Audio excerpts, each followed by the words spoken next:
Yes.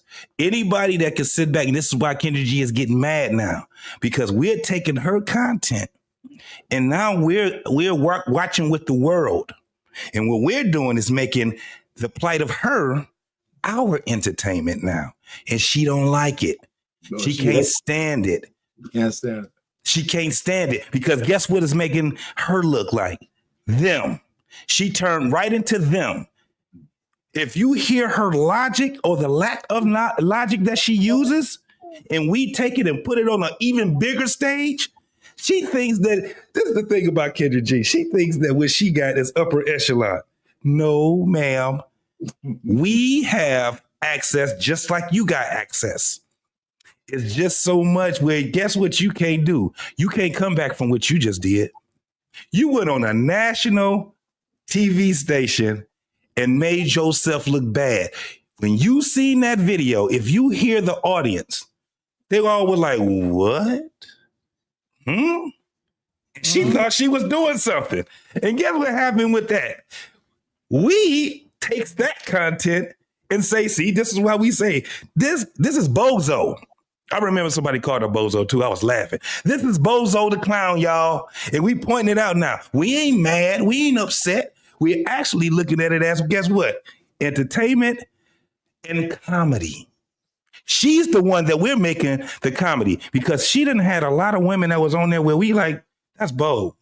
You should tell some of these women that they should not be on your show, women. If they ain't looking for love, they should not be on your show. But since she didn't do it, guess what? We gonna do it for her. We gonna make her look like the clown now. This ain't how it used to be. This ain't Jerry Springer right here. This ain't all that. What this is right now is the boomerang effect. Mm-hmm. That's what it is right now. It's wintertime, y'all. And this is to the women. It's winter. It's cold in the bitch outside. It's cold in the man. I'm trying to tell you. All right, 7 has his finger up, so we're gonna let him talk. But we do want to welcome the Wife School Podcast. Hey, girl. Hey, sister. What's going on, FBI? Hello, everyone. This is the hat Kendra needs to be wearing instead of her wig flying off. Oh my God. That's funny. That is funny. All right, 7, what you got? Ricky's word is they're liars. He's my OG. I'm gonna call him hypocrites, man, because born in 91, I always heard, hey, we don't control our image, and they have the control of our image and what they put out, and they make us their laughing stock. And now in 2025, we control what we put out and the image we put out to the world. And they still doing the same ish. You know what I mean? So which one is it? Is it in the controls of the man, or are you really in control? Because no one made you go on stage on Jerry Springer or Maury and act like that. No one told you to go in those type of court systems and give out a bad image and portray a bad image of the black family or the black woman, the black man. So what's their excuse now? What is their excuse now? You know, I mean, hold on. Who raised their hand first? No. I like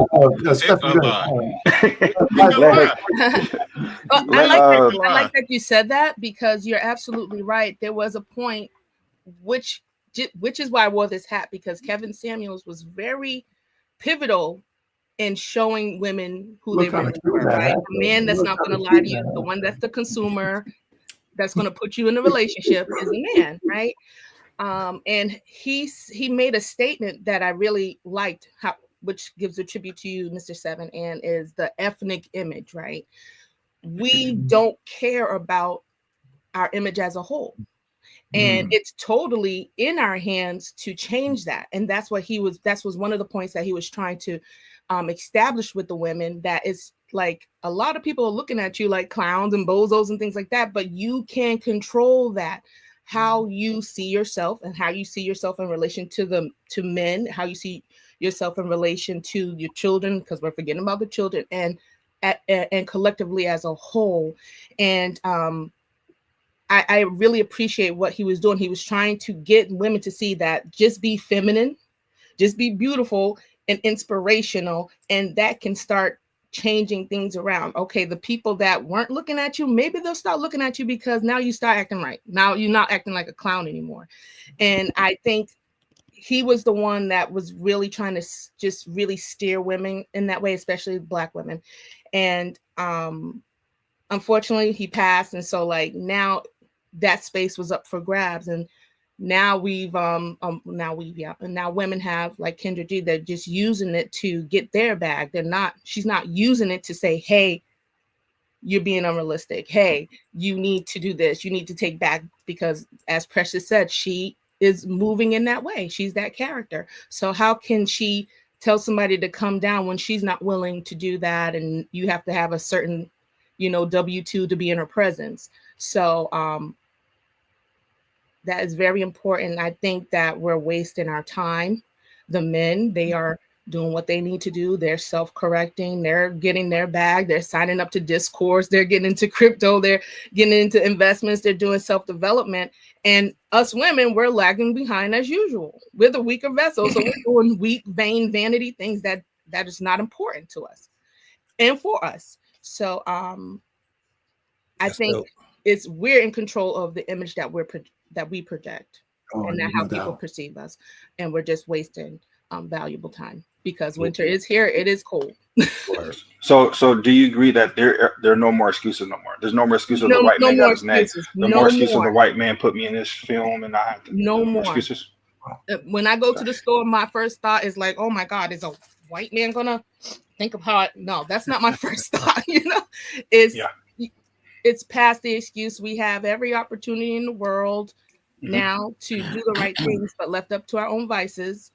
And control our image. Well, what's interesting is that I understand it, and you all have a valid point, but I push back a little because, yes, someone is telling them the mentality of the bag is the most valuable thing in the world is what a lot of people are propelled by, and we missed that point because we do need the bag, but we missed the point on how much value we put on that bag and what we would do for that bag, and because you get that bag, and so it becomes a really a crazy dynamic where we're talking about morality versus monetary, and monetary has been the significant force that is driving everyone.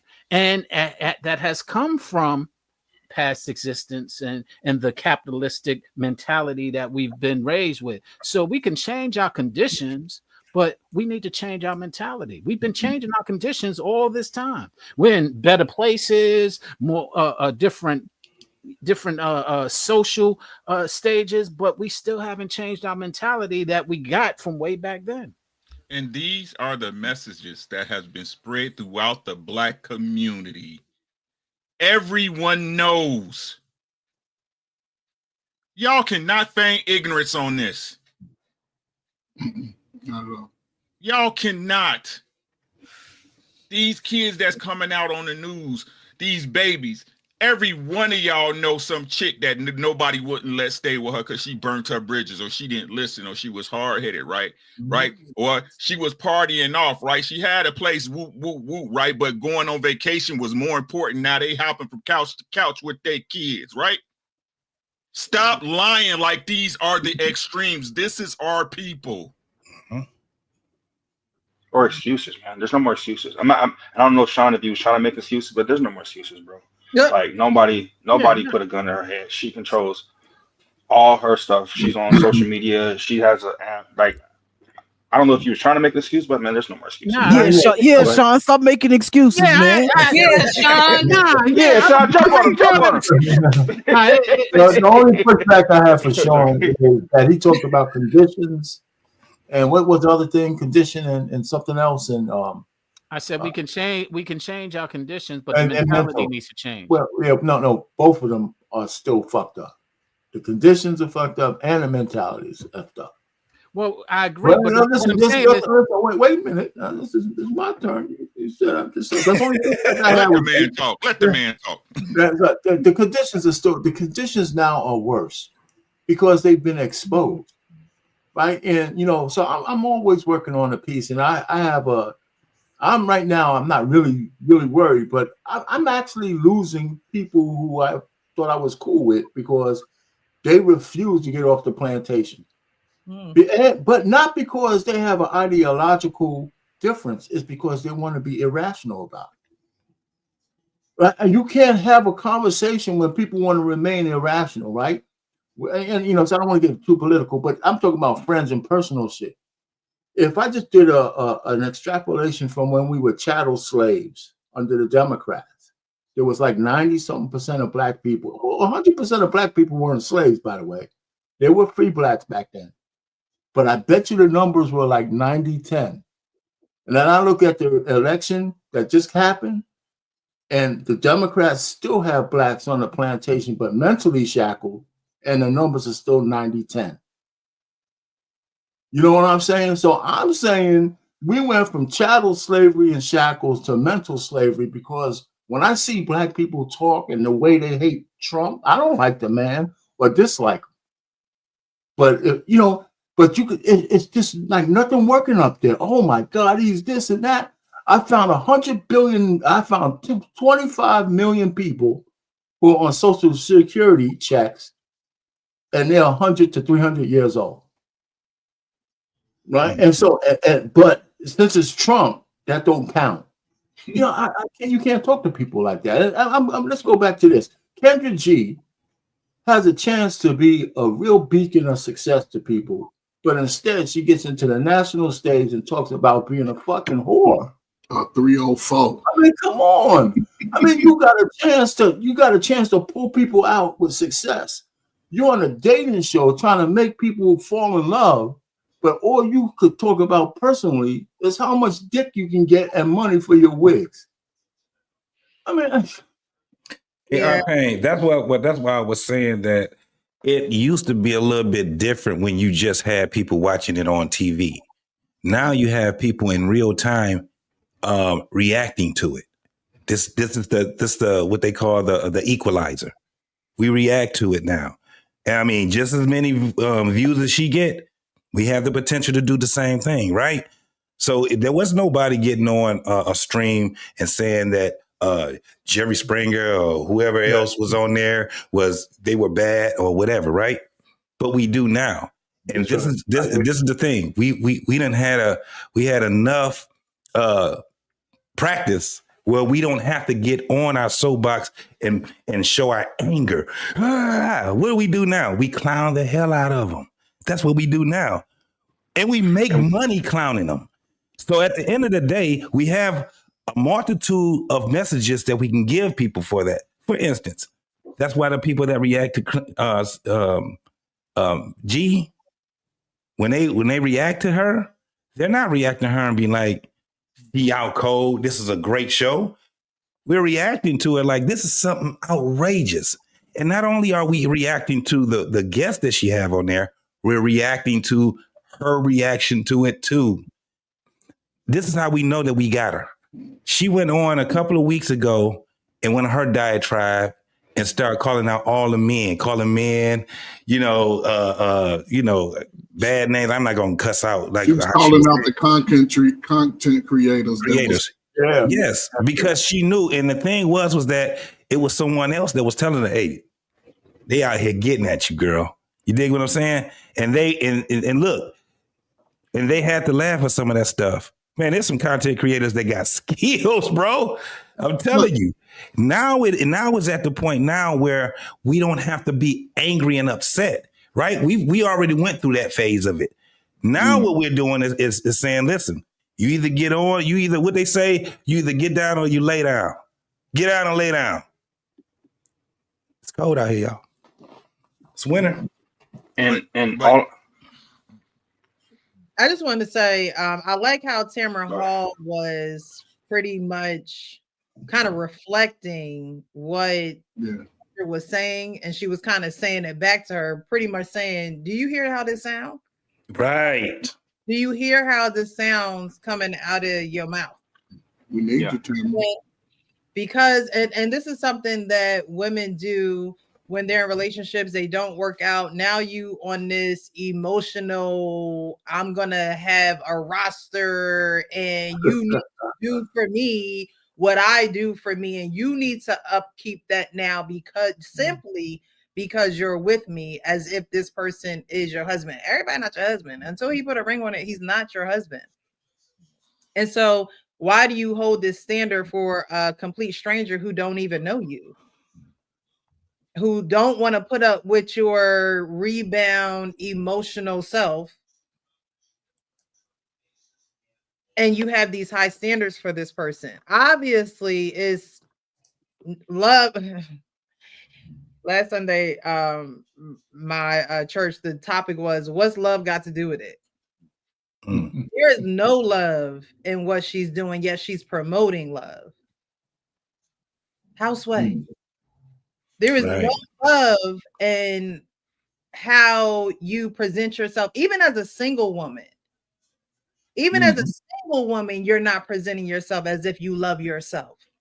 You're presenting yourself like you're a product and you can be sold. She loves money. I don't know what part we've been missing. That's why, but this is why people is talking to you like, bro, you trying to push an issue that we already understand. But this is the thing. She getting the money. That's it. Ain't nobody else getting the money. She's getting the money. Her message is not, you can do it too, because you can't do it too. We already have it where, guess what? When you have somebody that'll sit back and tell you, I want to be a content creator, and they think that they can make a living off being a content creator, and they don't have their first video out. The majority of us that's been doing this laugh at them. Like, do you know what you have to do, the things that you have to understand about this content creation before you do it? You can't do what Kendra G does. She was a personality on all kind of radio stations. She know different types of people that can get her to where she's at right now. You ain't got that. When you see the type of people that's on her show, these are people, it's like, I've seen people, I'll be like, I've seen that person before. Like, these are real people. They ain't out here trying to get no content creation, and they understand it because guess what they trying to do? Get the bag. But they're getting the bag. It's not her getting the bag. Her getting the bag is trying to do millions. They're getting the bag is trying to get $100 so they can get some gas for their car. It ain't the same. We already understand that message that it's always been everything takes money to do it. Give me one thing that people are doing and they ain't trying to get no money off of it. It's all about money. All of it. Shout out to JT for making my point. Sean, I'm going to ask you this question real quick, Sean. Hold up. I want to ask you this question. Do you have the money to go on and pay Kendra G? Because that's what it sounds like. You trying to make us believe you want to give her that $3,300. I don't know how y'all getting that. I'm just saying. Everybody else, you know what's interesting? You know what's interesting? Huh? You know what's interesting is that what you just said, JT, I agree with. But the entertainment that you're talking about, the content creators are also in the same spaces. They're looking for money, as you just described. And so the point that I'm making is that there's an audience for everything. Everything, and it's not about. Once again, I promote it. No, it's not. Yes, there is. The audience, no, it's not. No, it's not. Yo, let me explain to you my job. Let me explain to you my job. Let me explain to you my job of what I did. It's not about liking material. It's about finding an audience that likes the material, and it exists everywhere. One man's trash is another man's treasure. If you don't believe that, you have some learning to do. Sean is absolutely right. Sean is absolutely right. I'm always learning, right? But do we operate in majority or minorities? Definitely majority. This right here for an audience, for anybody, that's a majority thing. Majority moves the needle. So the majority, correct? Majority of niggas is on that shit. What do the majority of niggas like to watch? Right. Drama, trash.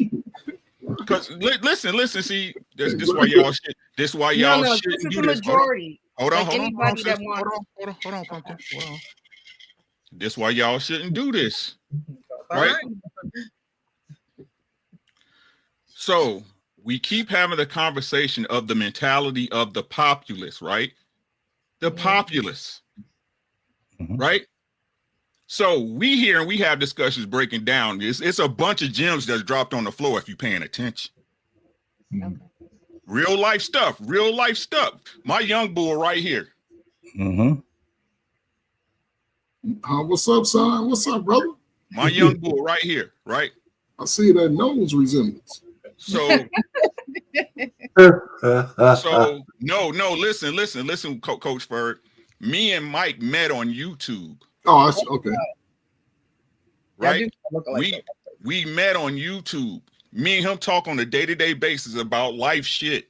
Yes. About life shit, right?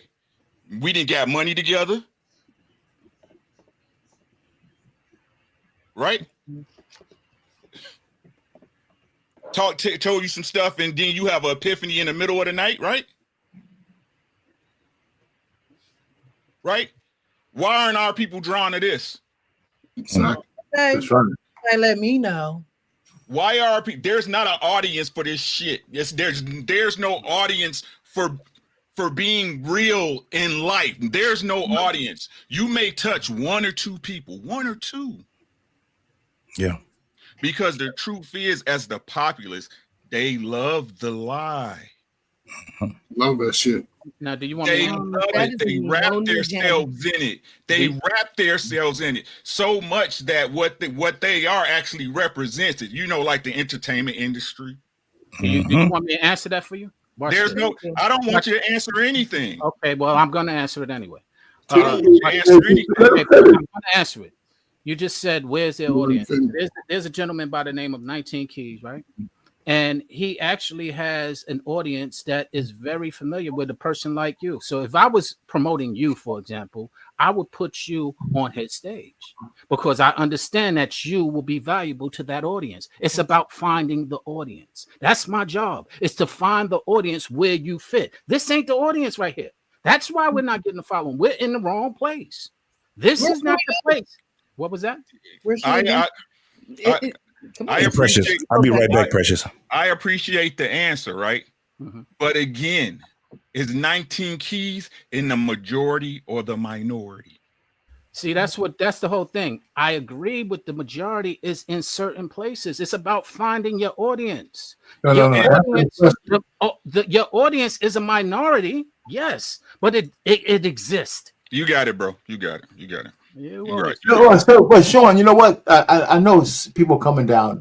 The problem we have is, and this is the truth, that the majority of people are in the audience of a fleckless chick like Kendra G, whatever her name is. That's the problem, right? That's the problem. She took that platform and she could have did anything with it when she had the opportunity, right? But she chose the demon on the left shoulder. Yeah, people love So all I'm just trying to say is we have too much of that going on, right? And it's just a problem, And when you get the revelations that there's a future for all of us, and there's the thing with Black folks. I think sometimes we forget that we're Americans and that we have a future. And I don't think we project enough of how we see ourselves in the future. And what kind of life do we want to have? My life is, I'm on the other third of my whole life, but I still got young daughters. I know little young kids, got cousins and shit. I would rather them to have a better, a more enlightened life than I do, where they think they're more than just the color of their skin. And we got too many fucking people that won't let them forget. So I'm just trying to say we got a future out there, and how do we want that future to play itself out? So we got choices to make, and we can't be holding on to the ratchet shit and think we're gonna make it. Right? Families are already hurting, and all of that kind of stuff. So yeah, we have an audience, so you're right about that. But the audience that we have is too much for the bullshit that's out there. There's too much of it. I don't dispute. There's too much of that. I agree. I mean, the audiences that we're on social media. The majority of the audience at social media is not looking for what the 9 of us are speaking about. Quite frankly, well. Let me interrupt you? That's just happenstance, right? Because if with the right epiphany, this channel could have 1 million viewers on it. There's just channels that have good shit on them with a lot of viewers on them. So it's just one of those kind of things. You just got to hit that vein, right? Just because the message is good doesn't necessarily translate to us only having a few people looking at it. You just got to hit the right vein. It could explode. You don't know what will make you go viral, right? So there's some good channels out there with some good shit with a lot of people looking at. But do you want to go viral, or do you want to? Well, I say with the right message. Because virality is something that comes and goes. No, I'm talking about. Oh yeah, I mean sustainable numbers. Yeah, you know what I'm saying. So there's some channels with the sustainable truth numbers. is always going to be sustainable. The truth is always going to yield its results, right? And the lies is always going to go high. It's always going to be volatile, and it's going to fall flat. So the more people feed into their lies, is the more they're going to get deeper and deeper into it. Therefore, us that stand steadfast, preaching this message, they're going to be at the bottom, and the people that have been living and have the result are going to be at the top, because we've been trying to tell you over the past 6 years that it's winter. So when your winter actually comes, now you'll seek self-awareness. Now you'll seek, okay, maybe I don't need a $2,000 wig to be beautiful, things like that. Your message isn't being heard, because right now you don't want to tune in, you don't want to give up your demons, you don't want to give that up. So it's not so much those things, the people, they don't want to let go. So when they let go and want something else to replace it, that's the truth, then they'll come. But other than that, people, they don't want to give up what they like. People don't want to give up their sugar because they're addicted to it. People don't want to give up, their porn or whatever, because it makes them feel good. And that's what people want. That's the majority of human nature. You want to feel good, but sometimes the things that feel good are not good. And so that's what the American capitalistic society is, which will capitalize off of anything, which is the majority, which we are all in, because we're all part of a market. We can say, hey, I'm thinking about some socks, and then your phone will pull up socks for you. So you are in the majority, whether you believe it or not. You are being marketed. Wife school. Well, let me ask you a question on that point, wife school. Then why? I mean, and you're right. I agree with you. But what's wrong with us as Black folks that we gravitate to the shit part of the stick? And that goes back to what Sean said. That's the morality thing. The foundations of us have been uprooted. It's been dismantled. It's been put into categories of racism and distrust, lynchings and like all this stuff. Like all of that has been beat out of us. And so that's the last place we look to turn to make things change. That's what wisdom, gems, sound advice. We don't want it. We want results. We want tangible things, which is not going to really satisfy the condition of any human being. It's really the foundational things, the intrinsic things that you cannot see. Were you swinging scissors around? Oh, no. I thought they were chopsticks. I thought she was eating sushi or something. I don't know. I thought it was chopsticks she had. Or something. Oh man. Yeah. So we gotta really dig deep and to get into the mindset. And what's so sad is that other people are aware of our mindset more than we are. And JT, you asked a question. Name something that is being done that money isn't. I guess I don't know the exact question. Money wasn't the root. I mean, you can paraphrase it. Fine. We're all here right now. None of us are getting paid. I'm not. I don't know if any of y'all are. I'm not doing this for money. You're not doing this for money. We all got NDAs. We all got NDAs. Yeah. Right. But the point being is that everything isn't always driven by money. There is some passion still that exists. No, I didn't say that wasn't driven. It wasn't driven by money, because we can, we do things where we do it off the kindness of our heart, right? I understand that. But what I'm saying is that, I mean, the majority of things that goes on in life is done for this thing called a bio life certificate, which is money, because this is what makes the world, transfer and all these different things. That's all I was saying about it. I'm not saying that we're not doing it out of the kindness of our heart. A lot of things we're not doing out of the kindness of our heart, right? What I'm saying is this.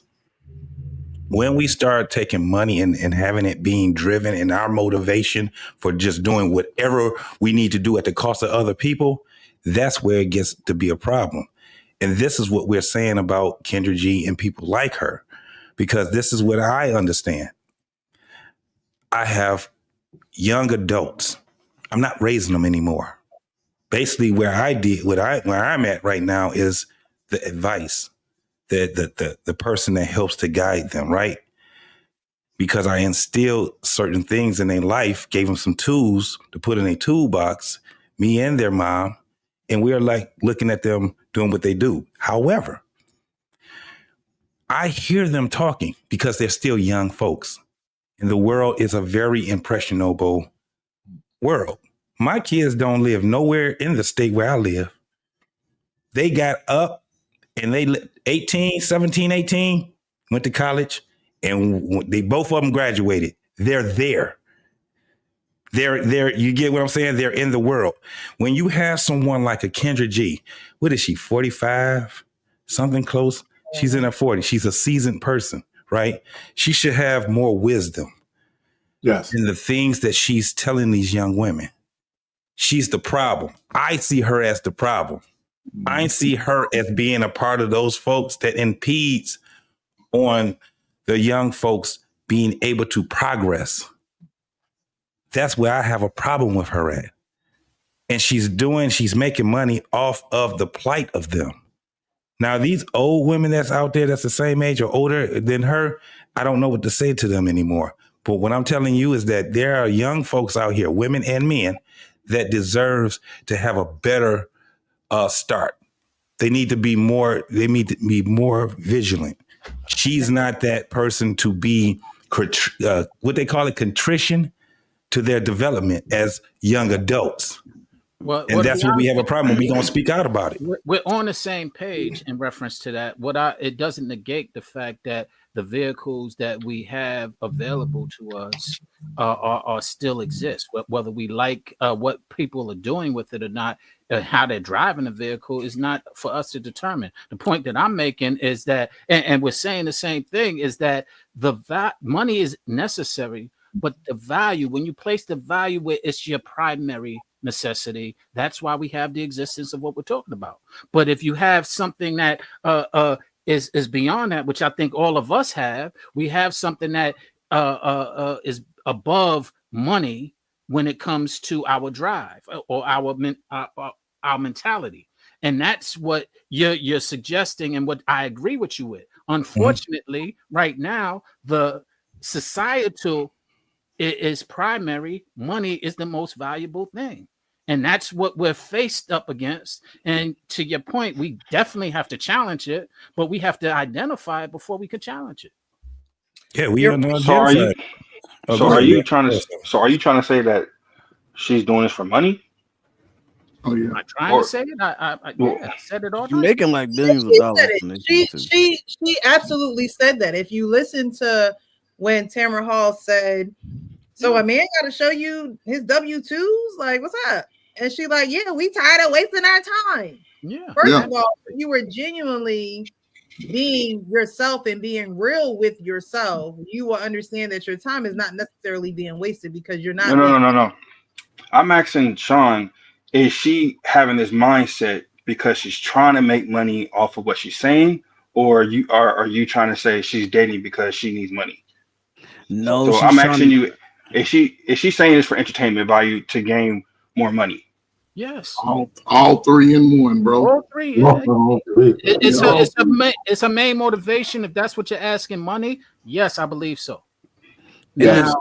Now, to say this type of bullshit, she said that for money. Off the blacks of poor women. Off the blacks of poor women. Yes. And this is yep. Yeah, go ahead. I'm sorry, Coach Cal. No, I'm just. That's a bad sell. I couldn't even finish. Man. I'm just like. That's why I said what I said, though. That's why. That's why I said what I said, though. That's why I said that. Like, that's why I said what I said. I said she when she comes online and she's telling women one thing on her show, and then she go on a show and she says the exact opposite is because she knows already, number one, that's what her core audience wants to hear. So like if you ever tune into her show, you're going to see like when she go live, it's gonna be like 7,000 people in there. Like no, y'all like I'm just saying in real life, like most people on YouTube not having 3,000, 5,000, 9,000, 10,000 people in a motherfucking chat. That's just not happening. She got that just about every night on YouTube. You feel me? And these are people calling in saying the exact same thing, and she's knocking it down with all of Kevin Samuels' talking points. But then she got on there and said exactly what her audience call in for every single night. Like I tried to tell y'all was lying from the jump. You know, like Uncle Rick said. I tried to tell y'all, like Uncle Rick say all the time. That's my partner. I'm just letting y'all know. Y'all been lying from the jump. I've been sitting here just listening to y'all lie all night. Listen, man, she is making money, bro. Like, I know that. And the money, I'm just saying, and the money that she is making off of her audience, is spectacular. When people can call in and give you a sob story and then get a cash app right away, that lets you know that money is not an option for you. I understand what you're saying, Matt. I'm thinking from the standpoint of like the whole fiat and the Fed. So my bad. Let me take that cap off. You know what I mean? Because then. If we're going on the sense of money is broken, so that's why she has to act like this, then you're kind of giving her excuses of why she's doing what she's doing. But I really think that's who she is. To be honest, it could be who she is, and that's perfectly fine. But at the end of the day, she's still gonna make money off of who she is, right? But and it's not even just that though. Okay, my bad. I just got one thing to say. It's not even just that though. When I was in college, dogs, it was girls out here buying $400 wigs. Like, you know what I'm saying? How? Like how? A college student, you out here buying $400 wigs and you eating ramen noodles every night in your dorm? And wait. And the young men are buying bottles. I'm trying to and Jordan in a pop. And this ain't, and I know we talk about our community, but it ain't just our community. Right. But I know we're going to talk about our community, but this is global. This is global. Shit that happens with young people every single day because they all got their role models. And that's why Sean, as much as he was saying, most of his points was valid when it comes to this entertainment shit. Right. A lot of people will say anything to make money. Yeah, and the thing is, go ahead, baby. Really quick. It wasn't part of my original videos that I was going to play, but if this is the video that I think it is, I just want y'all to watch this. We spoke about it before, but I didn't play the actual video. I believe money off subscriptions. So we charge $4.99 a month. Now this is Zeus Network is on its way to being a $1 billion company, and this is how they're doing it. Okay. So how do y'all make money off subscriptions? So we charge $4.99 a month, and so we make money every month. How many subscribers y'all got right now? I can't tell you that, man. Okay. Because then everybody's gonna be counting my bread. You know, if you want to do an annual subscription, it's $49.99. Why do I know all? I know. Look, are you a subscriber? We got. Now I'm gonna pause it here because Kendra G has an app, and I don't know how much it is a month because I'll never go on the damn app. Okay, so if y'all know in the chat, put it in the chat. It's free. And then they have premium, and then they have premium memberships. Yeah. Right. So there is a money component. Okay. Yes. And there are people who are paying the money component of it because they want to find their forever. But this money is going to Kendra G. So let's keep going. Yeah. If you're not, and I'm sorry. Go ahead. No, she's had a few meetups, right? And it's been like 6 or 7 to 1 female to men. So right. It ain't really both got signed up. But we have a lot of subscribers. I mean, we've I don't want to say how many subscribers, but it's more than 1 million. I could say that, yes. I could say it's more than 1 million, but when you selling. Huh? When you I know, right? selling. You know, I'm trying to. For me, it's really about if we sell the company. I mean, we're trying to create $1 billion business. You know, those are tough decisions. We're getting those calls now. Stuttering. Do you have investors? No, I independent. I financed it myself. Aggregated some influencers to help, you know, come in, and King Bash, Amanda Cerny, Daystorm, they came in, and we, you know, I brought them into Zeus and gave them some equity when we first launched.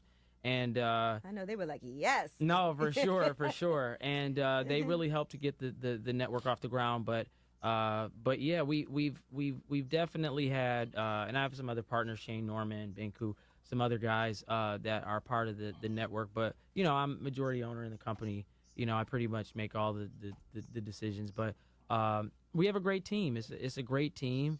You know, and yes, we are very close to having a valuation of probably $1 billion, if not now. I mean, so yeah. Congratulations.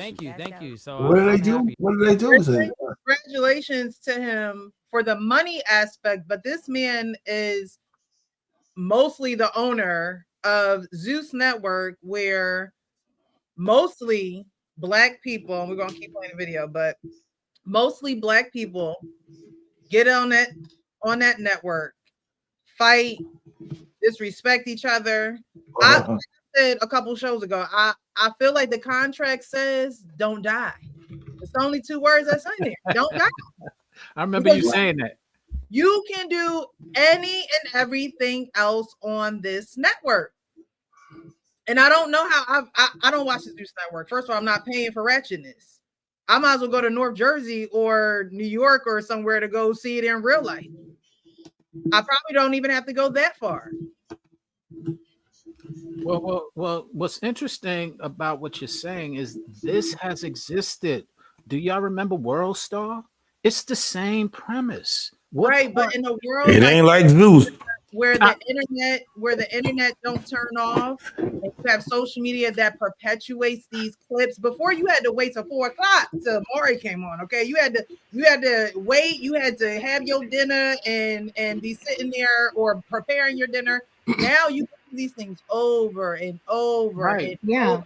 World Star was the same principle before the owner passed away. The same thing. People started saying World Star before they did anything. Right. And we grew up on Jenny Jones, Ricky Lake. I like Jenny Jones. And it wasn't the wave then. Right. What is y'all? I don't care whatever your justification is. It's wrong. Right. Well, I'm not arguing right or wrong. Let me be clear on that. I agree with you. I agree with you. Right. So let's keep this simple. I don't argue right and wrong. Right is right and wrong is wrong. Correct. There's no middle. Yeah, but I don't know if I want to sell. What do you think? You think I should sell the company? Not quite yet. You know what I mean? It just depends. Like, you know, Bob Johnson sold when it made sense for him to sell. You know? Yeah, and it just depends. Like, you always have to know what your next move is. So if you know what you're selling for to invest in something else, then it's also like you could also get an investor and sell part of it and still remain involved. I think for yourself, it's always what makes sense. Oh my God. So they didn't get into a part of the interview that I saw, but he pretty much was saying that this is what the people want to see. Mm-hmm. Like, this is what the people want to see. So this is what we're producing. Mm-hmm. This is what the demand is for. And so I'm not going to stop. He pretty much said, I'm not going to stop showing this behavior because this is what they're paying for. This is what they are buying into. This is what they're spending their money for. And so if they're going to spend their money, I'm going to provide it. That's the majority, correct? Community, right? The majority, correct? He don't want to tell you how many subscribe. Over 1 million is definitely hey, Precious. Correct. Say how many subscribers you got, and it's on the hush hush and on the low. Yeah, hey, Precious. When he said minds in the trash, in the gutter. Yeah, when he said, I don't want to tell you how many people it is. And then he said, is it over 1 million? He said, yeah, it's over 1 million. So you already know what it is. You know, if he can tell you that it's over 1 million, but I can't tell you exactly what it is. It's far from 1, 10, 15 million. It's far from that. Thousands. It's, you know. Come on, man. We talk about billions. Exactly. And this is the thing. Now, I've never heard of Zeus. That interview had to be more than 3 years old because Angela Yee is not even with.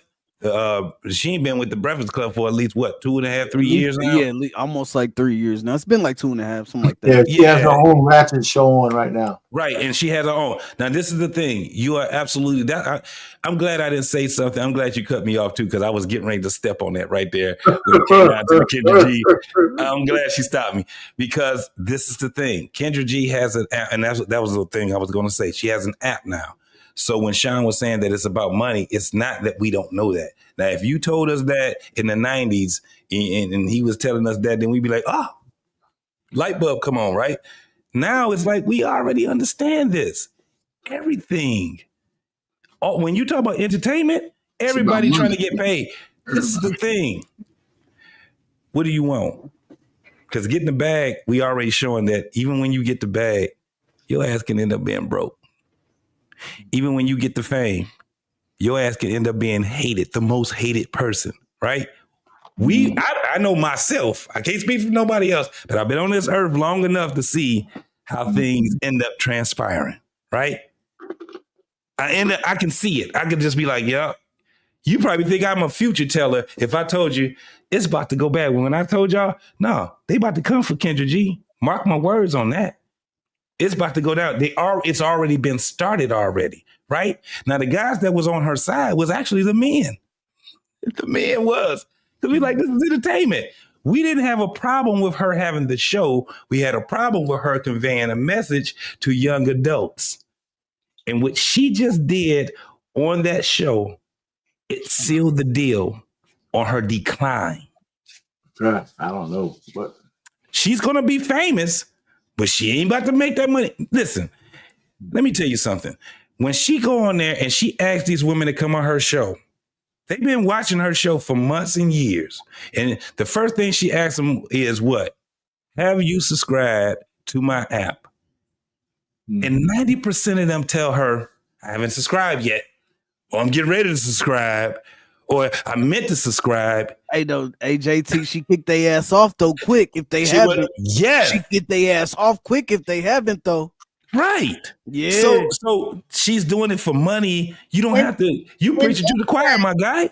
But Kevin Samuels did the same exact thing. People use devices in order to make sure they are monetizing everyone that shows up. Not everybody that shows up to your channel that's a viewer that has eyes on you is subscribed. She ain't nowhere near Kevin Samuels. Because that's where you have no knowledge of monetizing a platform. It's just not about who shows up. It's about what you do. It's about an email list. It's about your app. It's about if YouTube shut down for the next week. Oh, cool. I still got my subscribers. No. This ain't the type of app she got though. But I'm not saying that it's all encompassing business of running an online platform. No. Like Kevin said, I don't get enough people to hit the like button. I'm shutting down the show until I get it up. It's the same exact thing. How many people? He played the music, so people did what he wanted. So let me ask a question. Who's the owner of eHarmony?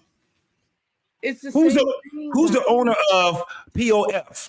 Let me tell you why I'm saying this. Okay, go ahead. She ain't nowhere near them. It don't matter. No, listen, it does matter. That matters.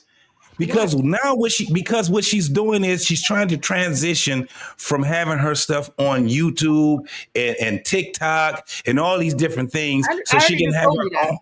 No, what I'm telling you. So, okay, if you told me that, then we on the same page then. No, because my whole point is, the thing is, if you're monetizing it, you don't have all your eggs in one basket. That's what a smart business person would tell you. Anybody that know anything about money would say, don't have all your eggs in one basket. For her to have all her eggs on YouTube would be dumb if the platform went down and she did not actually have the any access to her followers, where her money comes from. So people monetize in different things. They say, okay, I'm gonna adopt this model, which is the subscription model, and we know that this person, they're actively purchasing result. And they're doing it for what? What's the nature of it? Whatever problem you said you were going to solve in that app, just like we sign on. No, for I'm Amazon asking you every year. specifically. We sign on to Amazon because we're paying for convenience. We're paying for this being at my house by 6 or 10. Yeah, but I'm asking you, what is her nature? I don't know because I'm not signed up. Okay, I do. So let me tell you. Relationship. Right. So let me tell you, this is the reason why I said what I just said. People would come on her IG, TikTok, and all that stuff because it's free. Okay. She has to force these folks to get on her and subscribe to that app, which they already knew about because these people have been following her for years. They already know. If it goes down, if it goes down on YouTube, if it goes down on TikTok, if it goes out, do you understand that it would go, her app is gone? The first thing that's going to leave is the people subscribing to her app. No, not necessarily. What? The nature is dating. I will say that they were doing it on IG for free. Wait, hold on, both of y'all. Let me just make this point. Hold on for a second, both of y'all. Hold on.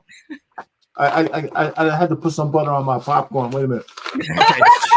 So let me say this. Do you know what the biggest dating app is? Maybe Match. Instagram. Match. It is Instagram. It is Instagram. So you can't tell me that if she lose her subscription from Instagram, that she can still continue her subscriptions on her app. Yes, she can. Yes, she can. I guarantee it won't work. Yes, she can. This is why. This is what I pay for knowledge to know. So that's what separates your understanding of it and my understanding of it. Because once you have an access, when you sign up for a subscription, you have to put in your email. You have to put in your number. You can get text message. You can get emails. I could always contact you if anything happens on my end. So the point is that always have a connection with the customer or the person that is subscribing to you at all times. That's what really matters. If they choose to want to keep going with you, okay, fine. If not, then cool. But I still, no matter if you unsubscribe to me or not, I still could always market to you because I have your email. I have your number. So this is what a lot of us don't understand. So we have a lower understanding of what business is. Not saying no shout out to you, but there is multiple levels that you can always stay. I understand that, but what I'm telling you is her whole money marketing thing is Meta and it's damn YouTube. I don't care how else you look at it. That app that she got is a goofy ass app, and if it goes down on her funnels, because I do have, I understand it. Yeah, also but your goofy myself. understanding is what made that boy almost $1 billion evaluation because of him knowing. Have anybody? Wait, hold on. Anybody? Raise your hand if you knew about Zeus. Anybody else? But that's how old are you, Frank? How old are you, Frank? I'm 40, but I knew about it because of Ray J. Ray J always promoted and damn. What's the other kid's name? In a specific niche. Who it don't matter if that niche, it does matter. If that niche is 10 million people, and I happen to grab a portion of that. 7, how old are you? Have a high evaluation. It just makes sense. Go 33? where the market is. So listen, no, this is what I'm saying. So when you look at her, her show, right? The majority of the people that she have on her show are people that are over 40 years old. Yes. The majority of her people on her show that she talks to don't have a subscription, even when they say they have a subscription. Let me tell you how she do it. She'll sit back and say, "You got a subscription?" They say, "Yeah, I have a subscription." She say, "What's your name on there? What's your screen name?" And when she go out there and look for them, guess what she can't do? Find them. It ain't popping yet. And it ain't got no what they call it, motion. Is that what the young folks call it? Hold on, JT. Hold on, my bad. Hey, JT, I will say though, it do be a lot of them that come up and be like, "I'm already on there." She finds them very quick. Like I will say that, like more time. And how old are they? You can the young ones. They all Yes, just, that was my point. That was my point. That's why I asked you guys what was your age. Exactly. But those ain't the ones that's spending money. So the ones that actually is going to pay for that premium account, how old do you think they're going to be? 35 and over. Yeah. So she does have a separate sector for those people who are serious dating. That's something new she incorporated. So now it's another stream. She's smart. Revenue. That's what I'm saying. It's another way for her to ploy her audience and saying, all right, those people who are on Instagram, y'all just playing. But for those people who are serious, now you gotta pay. When the Instagram thing was supposed to be serious, right? It was supposed to be for people to just come up and find love. Now you gotta pay to find. Now you gotta pay to be in her group to find love. And I don't know if she does courses or whatever, but it's just another stream of income. And if that is your focal point, then yes, you're gonna find ways to draw people in with your concept. And that's so. Do you think that she make more money with Meta, or do she make more money with her app? It's not about that. It's about making money. Period. No. It does matter because again, what I'm looking at is the whole thing. I'm gonna say, I don't know. It could be 50-50 because with the app it's continuing. No. With Meta, it's continuous. Let me tell you what she does. I'll show you something. Let me show you something. No, what she does is you know how to break down ad revenue? No, listen. She what she does on Meta, right? She goes and she does more than 3 to 5 videos a day, shorts a day. That's $50 every 3 to 5 videos that she makes.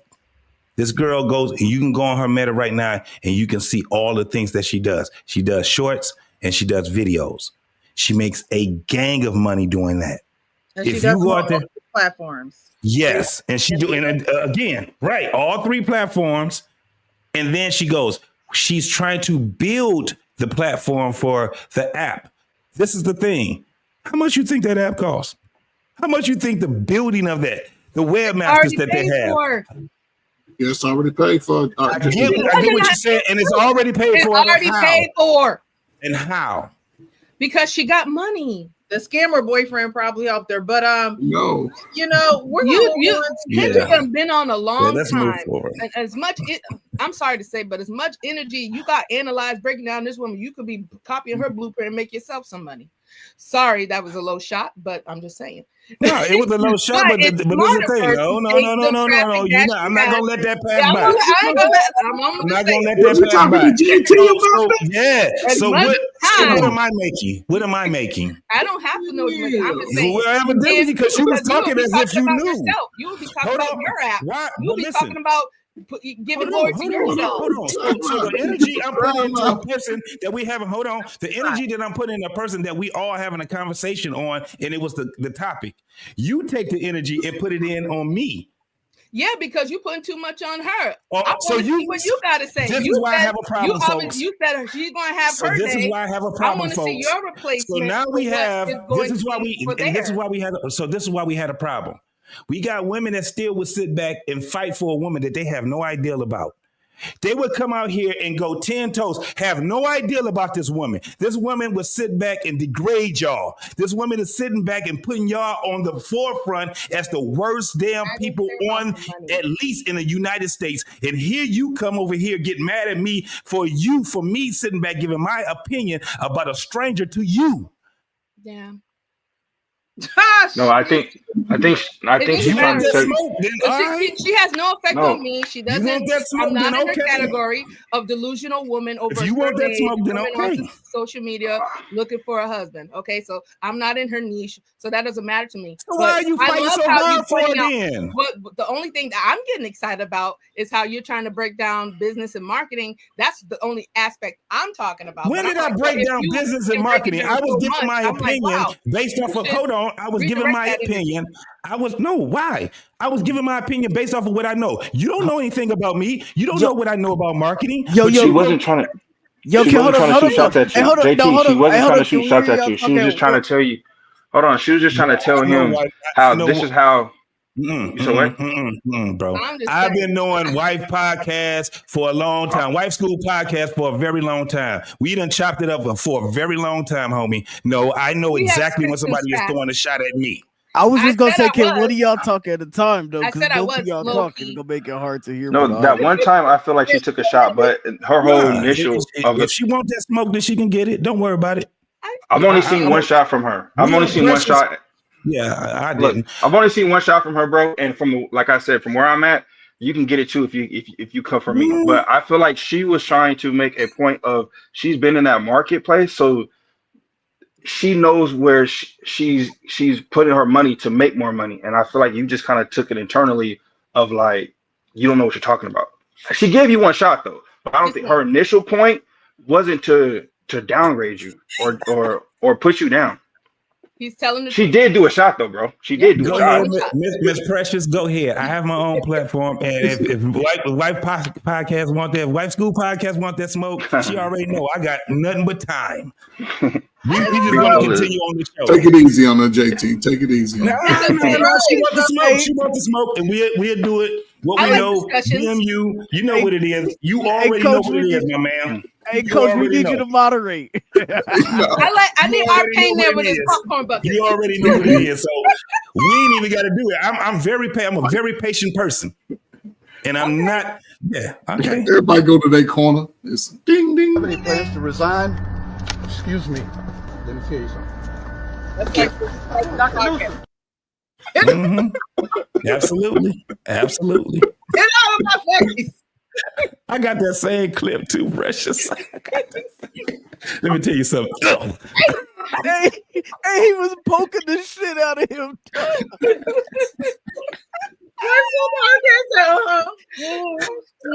Hold on, let me tell you something.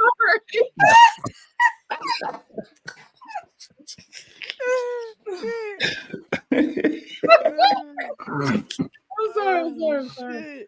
Woo. All right, we gonna move on. Hey, hold on. We ain't heard our pay say this gonna be real quick.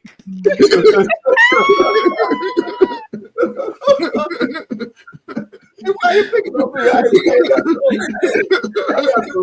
I got some healthy pretzels. You know, I got some healthy pretzels.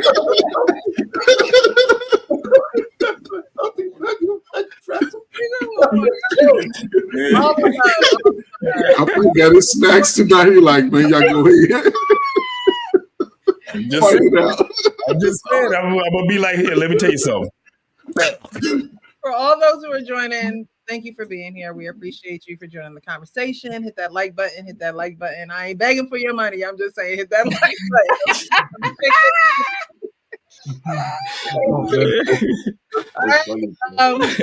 We're gonna move on. So I saw this video and they're talking about the gender wars, and a man breaks down. Oh no. He quite can't get it together. All right, so we're gonna dive into this a little bit. Hard for Black men to give us the treatment that we see them give to women of other cultures so easily. When we come into a situation for Black men and Black women where we already coming in with barriers, we are asking the other person to tear it down for us, or at least assist in it. But I don't think we know the difference between assist and full transfer. So a lot of the times we looking for somebody to save us out of the situation. Mm-hmm. Have you ever looked at a man, you looked at him like, yeah, he might got his stuff together, but there's certain insecurities he might not talk about. But when he get around amongst the rest of the fellas, he leaning on the woman as if that's his mother. And the woman is leaning on the man as if that's the father. And that's not it. No, that's your partner. Mm-hmm. Y'all should be able to serve one another. But we're gonna stop it right there real quick because there's something that might be a curse word to some folks. Okay. A woman that gets in a relationship with a man is looking for him to be her dad. A man that gets in a relationship with a woman is looking for her to be his mom. There are dynamics like that in relationships. And what he said, we should be looking to serve one another. That's not a concept. I mean, we just saw Kendra G and, you know, her 3,300 access pass granted, the way she thinks. But as far as serving one another, where do you, other than people that are already married, right? Where do you guys see that at? Because we talk about social media and how it is not giving these messages. If the message is given, you have low viewership. So are you guys seeing that anywhere in your personal lives where you know that there are people that have that servant heart leadership or that servant heart, that's what they're leading with, and not necessarily saying, okay, well, I need you to upkeep me because I upkeep me, and now that you're here, you got to do it. Do you guys see that, or is that something that needs to drastically change? Precious, I'm gonna steal the spotlight on just with myself. I see it in my own life right now. Mm-hmm. I'm telling you, I wake up every day like it's a surprise that I'm waking up. You know, I know I got lucky in a sense, but I know I was already a stand-up type of dude, right? I was already that type of dude. I done made some dumbass decisions, and most of my bad decisions, and I think most men would agree, came on the understanding of a woman, pretty much. If you really go back, like, okay, yeah, but you know, it's just unfortunate that brothers are getting it, and they're younger and getting it, and sisters are still Kendra G in it, and will continue to Kendra G in that shit off the backs of their children, off the backs of everything that says, I want to build a future.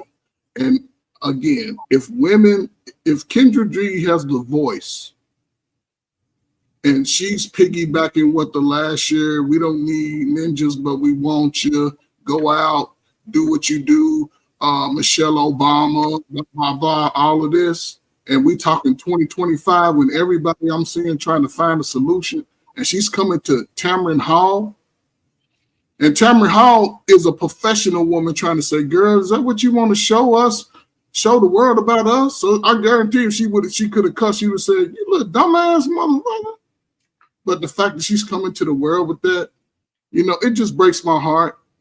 I'm like our pain. I'm glad I'm on the senior side of it all, where I'm not, you know what I'm saying? I just pray that my son can take what I've been trying to give him and use it to his advantage and receive that type of agape love from a woman.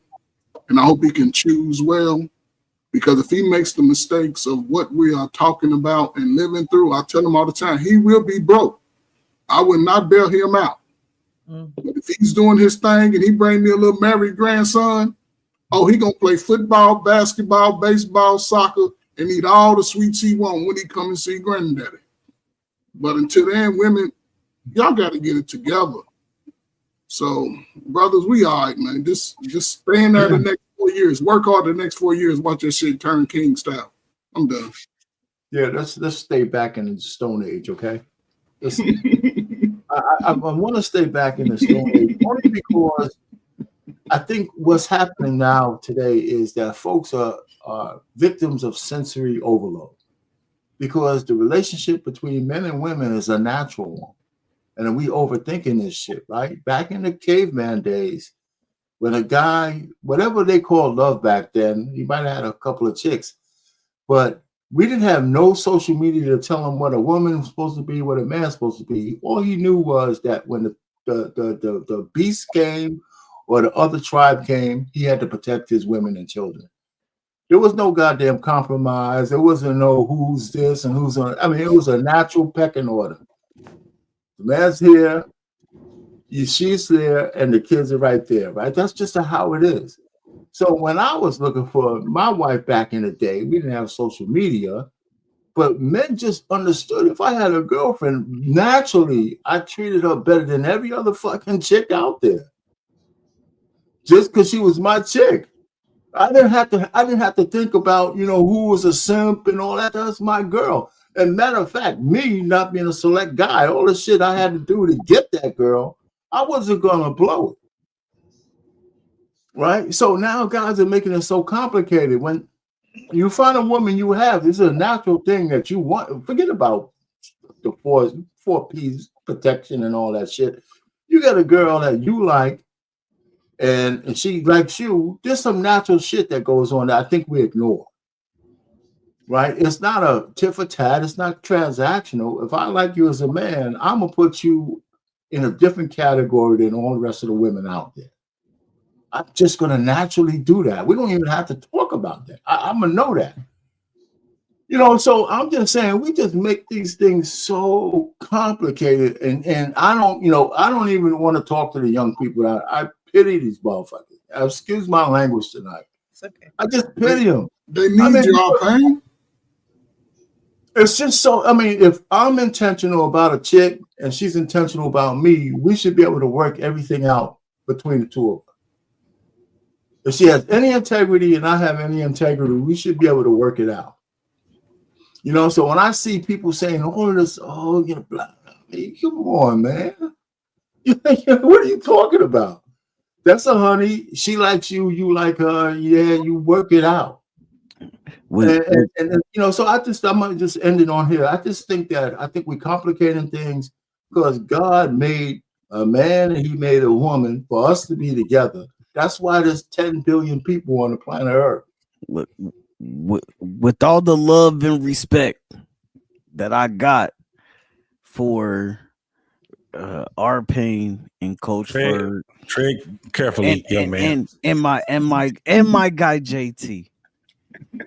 Y'all are lucky because y'all done it right and you found your wife a long time ago. No. You gotta let me finish. I'm sorry. Go ahead. Continue. Go ahead.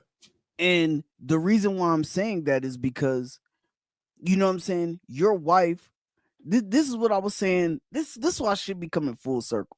This is what I was saying about a couple weeks ago. We was talking about the Pop the Balloon show and all of that.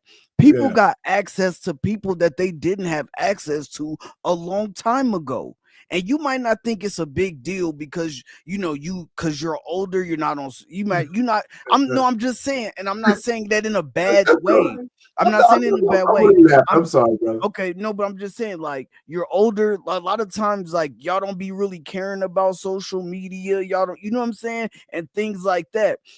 But when you're younger and you're looking for people and you're going on these dating apps, or you might be sliding in DMs on Instagram, you know what I'm saying, and shit like that, or even at the college. I literally I promise I heard women saying, yo, I gotta go pick up my wig from Denver. It's getting made. It's $400.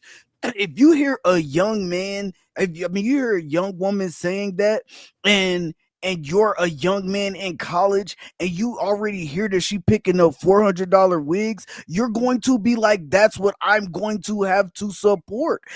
And women will tell you already from the jump, yo, I pay $400 for my wig, so why would I go on a date to the coffee shop that's $5? That is the dating world now. So yes, you guys were able to find your person before shit was popping off like that for real. Listen, we have to be honest that there's a drastic difference between the time that you found your wife and now. No, wait, hold on. Let me you kind of address me a little bit. Let me just you guys act like we didn't have chicks that had unrealistic expectations back then.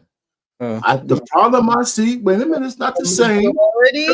It's not the same, but the problem is that if you're going to try to check or to push up on a woman who wants to have a $400 wig and you want her for anything other than to smash that night, that's your fault. No, wait a minute. You had your time. I didn't say nothing. There's got to be something that you guys have to be willing to eliminate to find a woman that's worth you, that fits into your category. Because I can guarantee you, every woman doesn't want to have a $400 wig. And I can tell you, you know why I know? You know why I know? Because I got 2 goddamn daughters, and their hair is all natural. They don't bullshit. They spend the time fucking with their hair, man. And their mother's all natural. I know 3 natural goddamn women. No BBLs, no extra tits, none of that shit, man. A guy pulls up on them, and if he's talking the right shit, they got women. So this whole notion that all the women are just fucking hoes and they want all the shit is bullshit, man. Let him tree. He knows tree natural. Tree. Hold on. And you're absolutely right. My daughter, she got locks. So it's Let him cook. So you're absolutely right when you say that. But that your daughters are in the majority. I mean the minority. No. Frank, how old are you? No. You have Frank, how old are you? Bro, hold on, bro. You have to, huh? How old are you, Frank? I'm 40, but I was in college 4 years ago. He an old nigga that don't realize he's old yet. No. I realize I'm old, but I'm telling you that I was around young. I'm just telling you that I was around the younger people 4 years ago. That's all I'm trying to say. And no. Your eligibility went up until last. Your eligibility to play football went up till last year, huh? Right. COVID. Right. And look, all I'm saying is my daughter, she's natural too, so I get it. But what I'm saying is, at the end of the day, when you got a lot of women out here online on social media, and I know y'all think that it don't impact. I know y'all do. I know y'all be like, man, because I raised my daughter this way. I know y'all do. Listen, I know y'all think that it has no impact. But when your daughter goes to college and she's hanging around all of the other girls in college, and those girls are doing these certain things, it may not be your daughter because it's never none of us. I'm just letting you know. But I'm just telling you that at the end of the day, when your daughters start getting around these people and they start getting out of your house, most black people, to be honest, are paying, and some of the guys that are on this panel, a lot of us wanted to do shit different. I didn't want to kick my daughter out. I don't want to kick my daughter out at 18 because, you know what I'm saying? Like, I want to give my daughter away to her husband. So I get it. But a lot of people out here not living like that. All I'm saying is, when they go out here and they don't have that, and they're living on their own, and they're in them dorms. Listen, what you said, when they hanging around their friends, none of that shit is gonna matter when all their friends going out getting $400 wigs. If you take a breath so we can have a conversation, I'm not saying anything that you're saying is wrong. I'm just saying you're acting like what you're saying is absolute. I disagree with that. You're making such a case like these guys. If you are an intentional man, a woman eliminates herself automatically. If you're looking for a chick that you want for you, and she's talking about $400 wigs, and I don't want a coffee date with you and all that shit. She's not for you. She's not for you.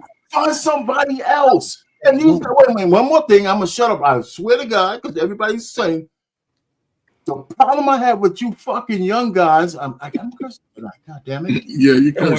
Don't worry about it. Let him cook. Don't want to go through the numbers. Anything worth having, you got to fight for it. You might have to fight harder today than I did back then. But if you want something bad enough, if you ain't willing to do that, well, I mean, I'm tired of crocodile tears, man. We don't need to be coddling all these men. And you know what the young niggas need to be to us, coddled, man. I ain't got enough. You know what the young I niggas ain't got enough hugs, dog. I ain't got enough hugs. You know what the young guys are saying to us? Do you know what the young guys are saying to us? That they don't want to be us. They're saying to us that you sitting there talking about crocodile tears. I'm out here getting my money that you wish you was getting. They're getting more money than we was. They're getting more. Yes, they are. Yes, they are. That's the way they cry. There's more millionaires, right? There's more young millionaires right now than we had in our days. But they ain't on the. And they're still 1%, and they're still 1% the same percentage. Population. JT, tell them it's the same number. Come on, man. Come on, man. What are you talking about? Wait, you're laughing. When have any of us just sat and talked about a billionaire who just got off of Zeus. None of us. Stop That's it. a kid. That's one. Hold on. What we talking about? And this is the reality of it. He's less than 1% of the Okay, but population. he's, So guess we what? ain't got to talk In about our him generation, then. it was 0%. There's a How lie. you gonna That's say a that? damn That's lie. not true, man. You goddamn lie. All What? I All you gotta do is just listen. What billionaires y'all know in our generation? Wait, all I what gotta bill- say, man, what- is y'all what- need to open y'all. All I gotta What say is y'all need to billionaires open did y'all y'all know in our mind, bro. generation? We gotta open our mind, Frank. I'm telling you, we gotta open your Facts, bro. mind. You What got you talking facts. about? Facts, bro. I can Facts, agree bro. with Frank. Facts, bro. Y'all gotta open I y'all can mind, agree bro. with I know Frank you. because as wow. Trey Ferg, he's plugging in scriptures in the chat, right? A But lot of that's- people fell away from one foundational, religion that we all used to, abide by or had our morality governed by. We all went to church, we met up, we had our friends and things like that. We all knew each other. Now everybody, they worship in water bottles, they worship in crystals. So there's no You can't women talk out to the there dude at all like, because they're "No, I'm worshiping water spiritual, bottles. I'm burning sage and all this." You're like, wow. So there's just so many things going on in our community. Yeah, We can't sensory even come on overload. alignment on a very like foundational like value system. We don't even have that anymore. Well, hold on. No, listen, it's true. It's true. I admit it, it's the sensory overload. I admit it, it's sensory overload. But for you, are you saying that there's no marriageable women out there? No. Because listen, no. Frank, you too. There's no marriageable women out there because Y'all it's get so your ass familiar. whooped I just tonight. want you to answer that question. Hell no. What we're saying is you're sounding old. That's what we're saying. I am You're goddamn sounding old, but you sounding like fools. Like you're sounding, and the foolish and these foolish young guys are doing more than these foolish young guys are looking at you like you're an old man. And pet you and say everything's Sean, gonna you be older than all me, right. man. I realize that. Everything's gonna be I fine. realize that, but I'm not out of touch with what they're saying. So are you saying he's old, sounding old because he's saying that there are good women out here? Frank, do you as Seven subscribe to anything according to the Bible?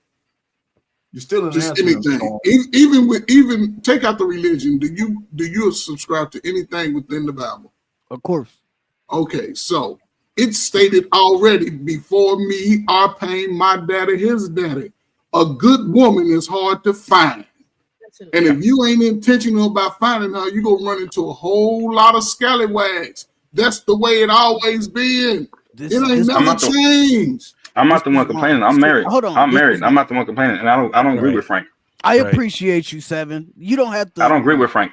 You don't have to agree. I'm a grown man. I can stand on my own too. I won't discount what Frank is saying because I talk to other women myself, just having conversation. And they're liars. And even everybody even on here lying.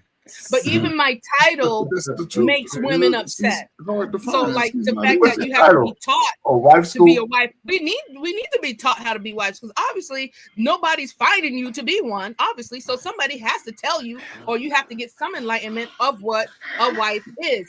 So even approaching women on a one-on-one conversation, they don't even want it. They don't even want to subscribe to it. Facts. So it's like saying with just looking out to women, having just a regular conversation, they're already hating on the title. They didn't even get to know me yet.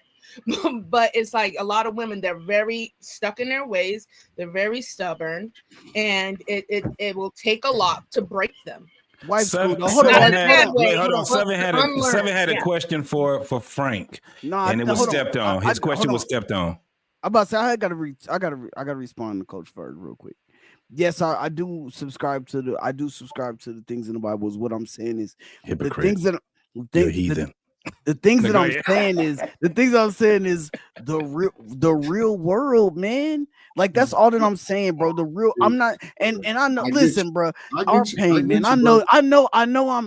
Listen, it's dismissive. It's dismissive. What you're saying is very dismissive. No, I'm not.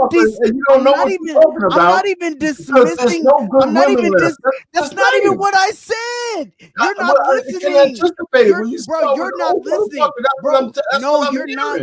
No, you're not listening, bro. You only listening. Just like when I said there's more access, the first thing that you said is where you're telling me there's no good women. That's not what I said. I said there's more access. Like dudes are going on. So that's all I'm saying is dudes. Explain to me what does that mean? I'm saying that I'm saying it depends on who you're talking to. If you're talking to a college age young man who is going out and he's trying to look for a woman, all I'm saying is sometimes it's hard for a guy who like we want to tell, like if we want to tell people to find your woman in college because y'all both really don't have nothing and y'all can build together. But then you hear that college age woman saying, I gotta pick my $400 wig up in Denver or fucking or I'm saying that's discouraging for a young man who don't have no money. Pain. Hold on. And then You're right. Thank you. And then what I'm saying is when you can go online and find big booty Becky in Massachusetts and and then big booty Becky over here in New York and then big booty Becky in California, like bruh, it blurs your mind. Yes, there are some intentional men out there. There are some intentional women out there, and they will find each other. But as you can see, the stats say that people are getting married older these days. They're having families older these days because people don't want to settle down young no more. That's all that I'm trying to say. But Frank, so that's clearing it up. That's clearing it up because I'm thinking you saying just period throughout all ages. But what he's saying is during your time, excellent, bro. When y'all was in college, it's still our time. Quit saying that shit. It's still our time. No, it ain't. When y'all was in college. When y'all was a college age, Payne and JT and Coach, the woman wanted to get married. No, brother. So y'all ain't have Casey and JoJo. Y'all ain't have what? No, brother. Y'all ain't have Tony. We can explain it to you. After I got out of college, I wanted to get married. We can explain it to you. We can explain it. Hold on, 7. We can actually explain it. We can actually explain it to him. Let him finish. Yeah, but I just want to stay right where he was saying because that is very intricate when he asks if women wanted to get married at that time, right? But I don't think he was finished. Right. So he can go ahead and fit. I just want to go stick a pin in. Can we stick a pin in that one right there? Because I want to be able to answer that right there. Okay. So Frank is only 7 years older than me. So in our college age and years, those girls weren't trying to get married.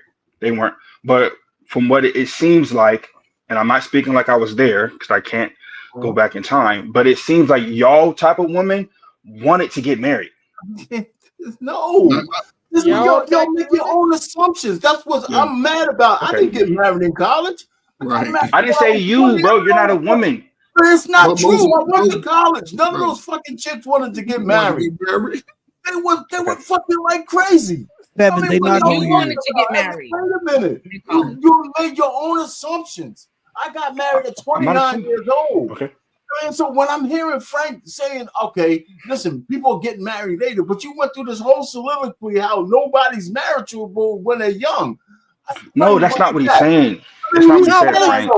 I mean, that's not what he's saying, Payne. That's not what he's saying. One of the examples you use was this $200 wig. You're wrong for that, Precious. You're not listening. You're not listening to understand. You're not listening to understand. You're listening to respond. You said your shit, Frank. How come I can't? If you're a man, I don't care if you're in college or you're young or get out of college. If you're looking for a woman that's fitting you and you roll up on a honey, she's fine and all this shit, and she start talking about $200 wigs, then she's not for you. Go to somebody else. Payne, you're on another subject. Payne, Wait a minute, because your narrative is just because you're old and it was women like that, there's no women like that. So you're saying that's not what he's saying. You are missing the highway, bro. Women, there's no women like that's what you're saying. That's not what Frank is saying. That's what he's saying. No, why you even bringing it up? Why no, you bringing it up? Oh, the women Frank. are so fucking different. Yeah, they're different. Frank. You got to go through more numbers. That's it. I'm done with it, bro. Y'all listen. That's not what Frank's saying. Normally, no, hold on, Pain, you missing it. Hold on, bro. Hold on, no. I'm gonna say Pain, you missing it, Pain. Hold on. Let me say this. His glass is steaming up. Okay, hold on. Let me just say no, this. you gotta be done with it, bro. Because I wanna. You can learn that. All you gotta do is just listen. You're not listening. Let's have another a conversation so we can get some clarity. When it comes down to when you're saying that women wanted to get married in our times when we was in college or whatever we were doing, what do you actually mean by that? From what Payne is saying, Payne is talking about right now dealing with college girls, and then you should be able to. You're saying what I said. I didn't say that. Frank was talking about college girls today. Payne, when you was in college, I'm sure you didn't have to deal with girls buying $1,000 wig, okay? They had other proclivities back then. Like what? Like what? When I was in college, right? They were the women back then were exploring their sexuality. A lot of them were under a lot of oppression from their fathers back then. And when they went to college, they were buck wild like hell. I was afraid. Okay. They were going crazy. And you're saying so the question I have. So hold on, Sean. So this day and age, you're wrong.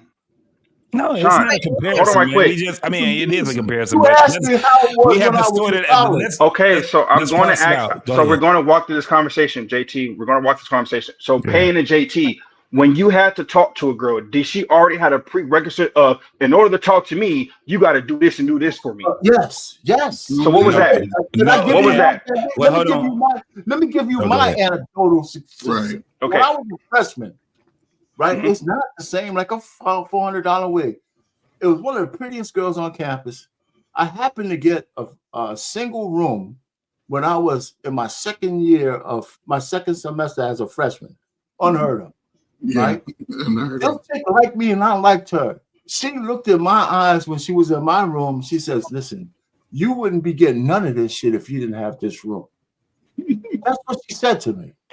Who wants to be fucking with a roommate though? Come on, man, we're right there. Plenty of them there, bro. Plenty of them there. She put a premium on her. I know plenty of, but she put. Well, you asked me a question. I'm telling you, it's not a $200 wig, but she still put a premium on her pussy and a privacy that came with the single room. And I had to say, and I looked at her and said, "Yeah, okay, honey, you know what I'm saying?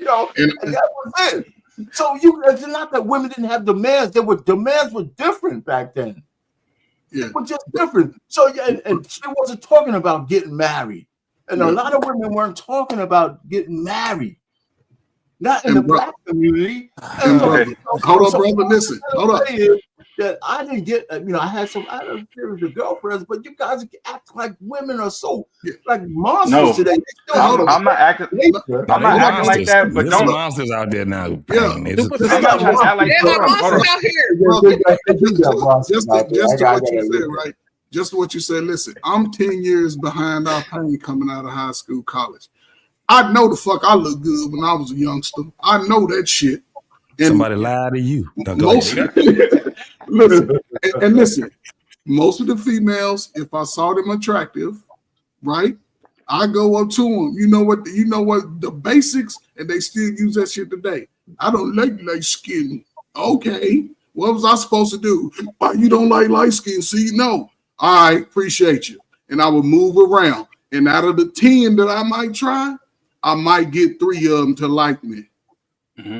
And they would still, you're going to take me out to Applebee's. Look, all these lying prerequisites these sisters got, whatever the time was in that time, you was going to be a movie dating, a dinner eating, a walk around the park. They was going to put you through the ringer.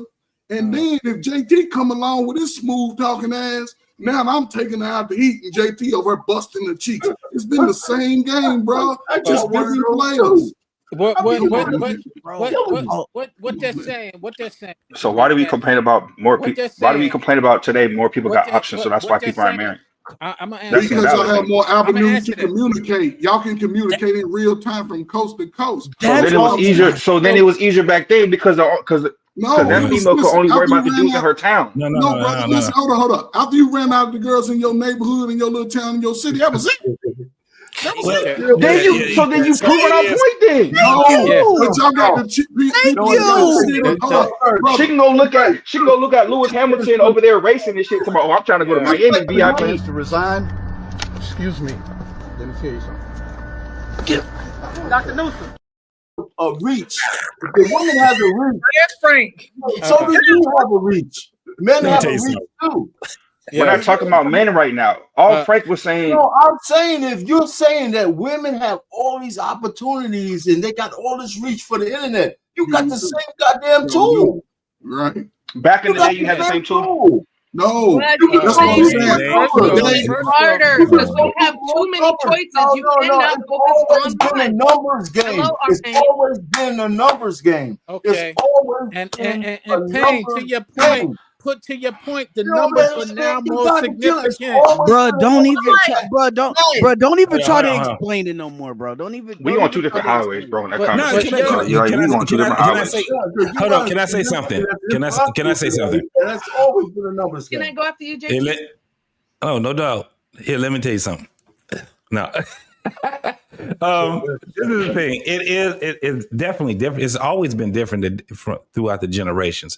I think what we having a problem with, Frank, is that we, as younger boomers and older Gen X, is kind of like a culture shock to us to see so many men complaining.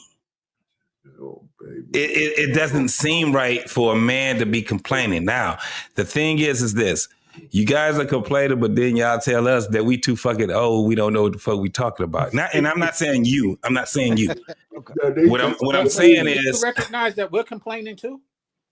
Hold on, JT. How old are you, Sean? Because y'all I'm getting your on my age. I'm 54. Stop it. Okay, well, shit. Look, quit talking. You on my side. But what I'm saying is, what we don't recognize is we're complaining too. No, hold on. Yes, we are. No, I get. Yes, we probably are. But I'm trying to parse the thing out, bro. I'm just trying to get it where we're not out here windmilling. Yelling at us. I'm sorry. I didn't mean to yell at him. So what I'm saying is this: the difference is, and this is coming from a man that has to look at it through my the lens of I got adult children, 28, 23 years old, right? And I see the differences in it, just like Arpan, he does too. The thing is this, it's the same way on how we used to be. My kids don't be trying to let me know shit. Now they'll let their mama know every fucking thing, but they're not trying to let me know shit because they understand that I'm daddy, right? And it's a little bit different with me. I just shut shit down. I don't overreact. I don't cuss nobody out. Well, I'm probably cuss them out, but I don't overreact. And what I do is just shut shit down. And that's where it comes down to. Now, when I hear a guy from, Southern and I hear Frank, which y'all niggas are, you old niggas now. Y'all just don't realize it yet. But don't worry about it. At the end of the day, what we're trying to do, though, is we're trying to parse this thing out when it comes down to this dating thing. It is not, it's crazy for us to hear a man to sit back and talk about a woman that's asking for ridiculous things and then complaining about it, right? On a platform, which, by the way, you guys admitted it, this shit is like global now, right? So when you guys are sitting back and saying, well, it ain't the same way that y'all got it and blah, blah, blah. We understand that it's not that. But what Arpan was saying was this. If you got a woman that's out here saying some unreasonable shit as far as like having $500 wigs, $2,000 wigs, and think that you are supposed to be able to suffice that for her lifestyle, you are supposed to just say, I'm out. Period. Okay. No complaints, got it. No nothing. You get the fuck on. And you're saying, but this is the thing. Yeah. You guys are telling us that it's not enough women out there that's not riding that train. And we're looking like that shit is crazy. So if that's not the case, hold on, Frank. Look at me, brother. I'm right there. We just parsing it out. I'm just giving my whole thing. So if that's not the case, we fall down. You guys are gonna have to come and do some things that we've done that got us to be successful. And one of the things that we did to get us successful was to go out there and date with intention. And the thing is that when we go and we delete all those women that ain't doing what we want them to do, we ignore them and we go to the ones that we can and we spend our time with those women. That's what we have to do. What you guys are not doing is that. You're not doing it. Y'all fucking around on Instagram, sliding people's DMs. Y'all over here trying to just do cold dating. Let me tell you something. From a cat that has it, where I wasn't even a novice when it came down to this cold dating thing, right? Or cold approach thing. I wasn't even a novice at it, but I was pretty good at it, right? You can't do it. At the end of the day, you better meet somebody that has proximity around where you're at. Don't worry about what the women are doing. You worry about that. This is the craziest thing to me, Arpain and Coach Berg. These niggas don't even understand that when they get to about 45, 50 years old, they're comfortable being singled. They're comfortable being singled. Y'all doing too much fucking complaining. That's the difference between y'all and us. When it didn't work, we went through whatever the fuck it didn't do. And let me tell you something right now. If a dude is single right now and he's my age, 45 or whatever, let me tell you what he ain't doing. Complaining about women. He ain't. I've never been the one to complain about women. Bro, yeah, I mean, JT, I'm married, you know what I mean?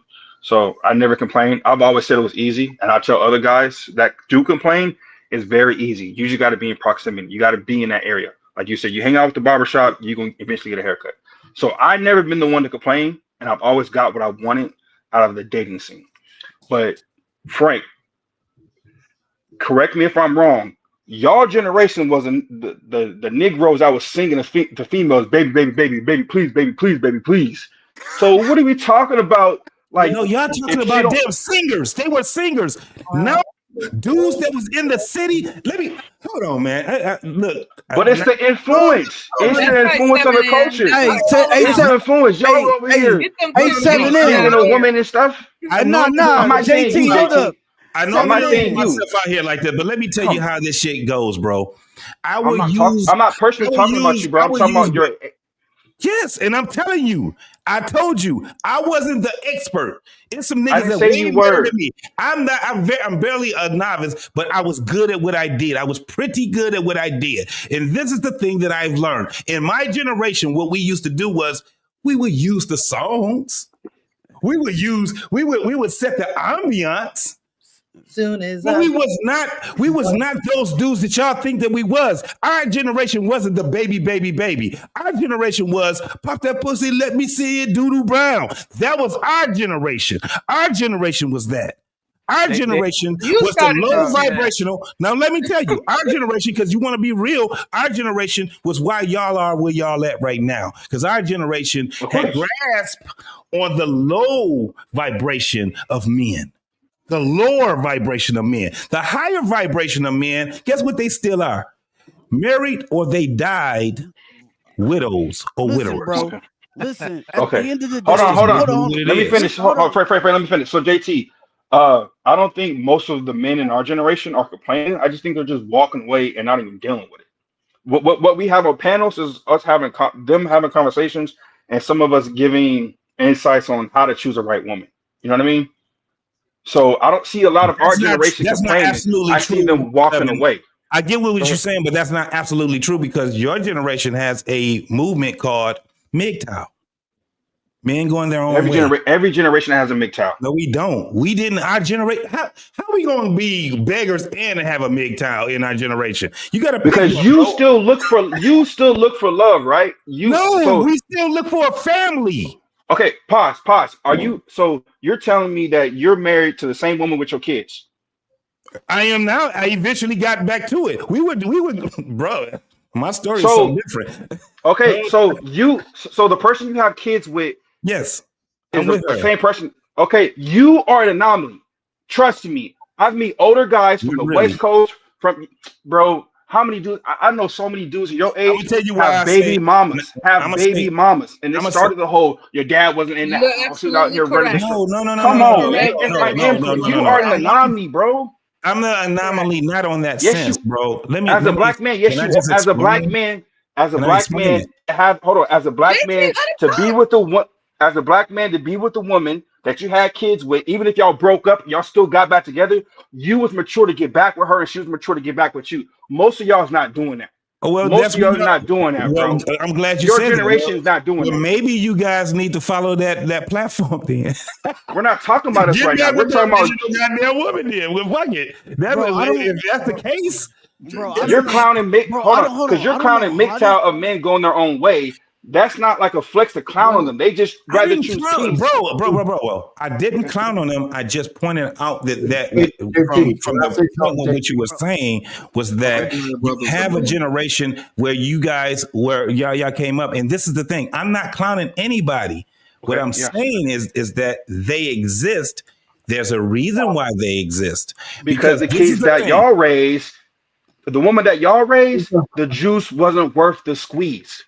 Well, It wasn't worth the squeeze. Well, Because your generation, I may have took a chance on maybe Ashley or maybe Hillary, just looking at the girls in that age, the Nia Longs. I could have took a chance because they were more natural. They wanted to, they seemed like they wanted love. These girls now, if I'm thinking right now, they listen to Sexy Red. They listen to Glorilla. All of Like them. you had girls All listening of to them? Trina, and you All had of girls them? listening to. Is it all of them? Hey, Seven, Hey, is it all of them? Is it all? we're not saying all, bro. You like you Wait a making minute, But though. that's the whole. Wait a you're minute. making I dead want end to have points, a bro. conversation. Pause That's it. the point. Why are we only talking about the negative fucking women? I want to So find listen. out So okay, Pain. Okay, Pain. So let's just talk about sunshine and rainbows. Let's. Hey, this whole podcast. Let's talk about sunshine and rainbows. We're just trying to have a conversation. Hold on. The host is trying to get in. The host is trying to get in. Trying to go after JT. JT. What I gotta say. Yeah. What I'm saying is, if you guys are not talking about how bad it is for all the women, now, why don't y'all give us an example of a man today who wants to be married to a woman starting to try to court her? What do you say to her? So let me hear you geniuses say how do you would Fix approach your face, Frank. how would y'all approach a woman today? So they're all fucked up, they all like Sexy Red, they all of this. Tell me, how does a man today navigate? I don't want to hear from a dinosaur. I want to hear from one of you young fucking eggs that just popped out You of can the go to hell for that comment. And I want y'all to sit down and tell me how a man Go to should hell. approach a woman today. Tell me how a man should approach a woman today. We're waiting. Hey, what's up? My name is da da da da. What's your name? Bro, don't fall for that stupid shit. Nobody Cool, argues. right? Listen, So, 7 hey, I get your name, right? I get your social media. 7, bro, don't fall for that stupid shit. Don't fall for that stupid shit, bro. No. Our pain, bro. Nobody making that false ass argument. What's Nobody a false did that argument, Frank? We should. You know what? We should I'm send gonna our pain out what on I'm the gonna tell street you. with a microphone to see if he You can know what I'm gonna tell you. You know what I'm gonna tell you. Our pain How is the do same. you approach a No, woman today? nope. I'm not hearing none of that bullshit. Like you approach him, like you approach. Hey, what's up? My name's so and so. You're telling us how bad we are. Tell us, teach somebody something. No, you young fucking guys, teach these young guys how to approach a woman today. Our pain, bro. You know what? You're. This is. I'm what asking I mean. you a question. This is what I mean by You're making a new point. Bro. You're making a new point. This is what you're doing, bro. This is what you're doing. I'm gonna tell you what you're doing. You're asking me an absolute question. You're asking me to do. You're asking me to do something that you don't even do in your own realm. No. Let me finish. Hold on. Because we was talking. Because me and you was talking about politics the other day, right? And I told you, I said, I know what we're not talking about. But I'm telling you that when we was talking about politics the other day, I said a lot of the reason why a lot of people can't like stomach what's going on right now is because more times than not, when people tell you from one side of the tracks, they only tell you the good about what's going on one side of the tracks, and they don't say what they don't like about the other side of the tracks. Okay. That's not what I did. That's what you do. I never said that. Why you accuse me of something? Because that's what you. No, because I'm being honest. That wasn't just to you either. It was to also Seven. I'm being honest. If you were dating today, I don't need to. If I was dating, Frank, hold on. Young women too. You're Okay, falling Frank, into a trap. Hold on, Frank. No. It's not a trap, Frank. I mean, Payne. If I was single and I was dating, first of all, I'll give you 3 points. I got to see what type of music she listened to. Okay. One, does she know about what political spectrum is she on? I'm not dating no fucking Democrat. If you're a Trump supporter, I don't want to. No, I'm a conservative. Okay, then I don't need to talk to her because I want to further this along to have kids, and then we can still stuff. So she's eliminated. She's eliminated already, and then on that, then she got to be natural. But I'm not for everybody, and I know if I really want to win, it's gonna be real sharp. I'm gonna have to get real through that tunnel. So I'm not the one complaining about. I'm not the one complaining about all the females out here, this and that, because all the females ain't for me. But I can easily all the time. I turned down cat all the time when I was single because all coochie ain't good coochie, man. My uncle was a pimp. He taught me a lot of stuff. Well, wait a minute. So wait a minute, Seven. Let me just say this. That's what I'm trying to get to. I'm trying to get to the point because when we have these conversations, it always starts with you're an old motherfucker. You don't know what you're talking about. And none of these guys ever offer because I'm looking on the positive side. If there's women, I know, but that wasn't the conversation. Payne, the conversation was. Let him finish. You guys can't just drive the conversation the way y'all want to drive it. No, I have my own. I'm trying to get my own thing because you guys tell me. Did we watch the same video that Precious had played? How can you can't just take a second and let me say what I gotta say? Okay. So the point really is the question I had, and just starting to answer it is. Since we're dinosaurs, we don't know what the fuck we're talking about because we back then teach some of these guys how to approach a woman today. Say something that's meaningful, and you started it, and you also said what's crucial. If a woman doesn't meet what you're looking for, you got to be willing to walk away. Right. And most guys are not willing to do that. Okay, so from what I'm understanding that. Frank, correct me. What you're saying is back in the 90s, I'm sure she was in college, Wife Podcast. Bro, don't hold on, Seven, bro. I'm sorry. Right. I'm sorry. Bro, it's okay, bro. It's okay. He's not going to listen. At the end of the day, as soon as you start speaking, he said, "Oh my God!" So he's not listening to understand tonight. So I'm not arguing. Me? I'm done with the conversation. I like doing tonight. I'm listening. I'm done with the conversation. Yeah, our pain, you're going crazy because, like, okay, even me dating and seeking somebody, there are good men out there, but the thing is, they are like slightly. So they're what? not aligned. Hold up. So you eliminate them? Do you eliminate them from your pool? All right, that's what I'm asking you. So you have to eliminate, but that's the thing. But the thing is, those people they're complaining about there's nobody out there. But listen, that's why I asked. Hold on. And you that's why I asked the what question. she just said. You hold on, no. He just overtalked her and misinterpreted what. Yes, you did. She did not. She did not.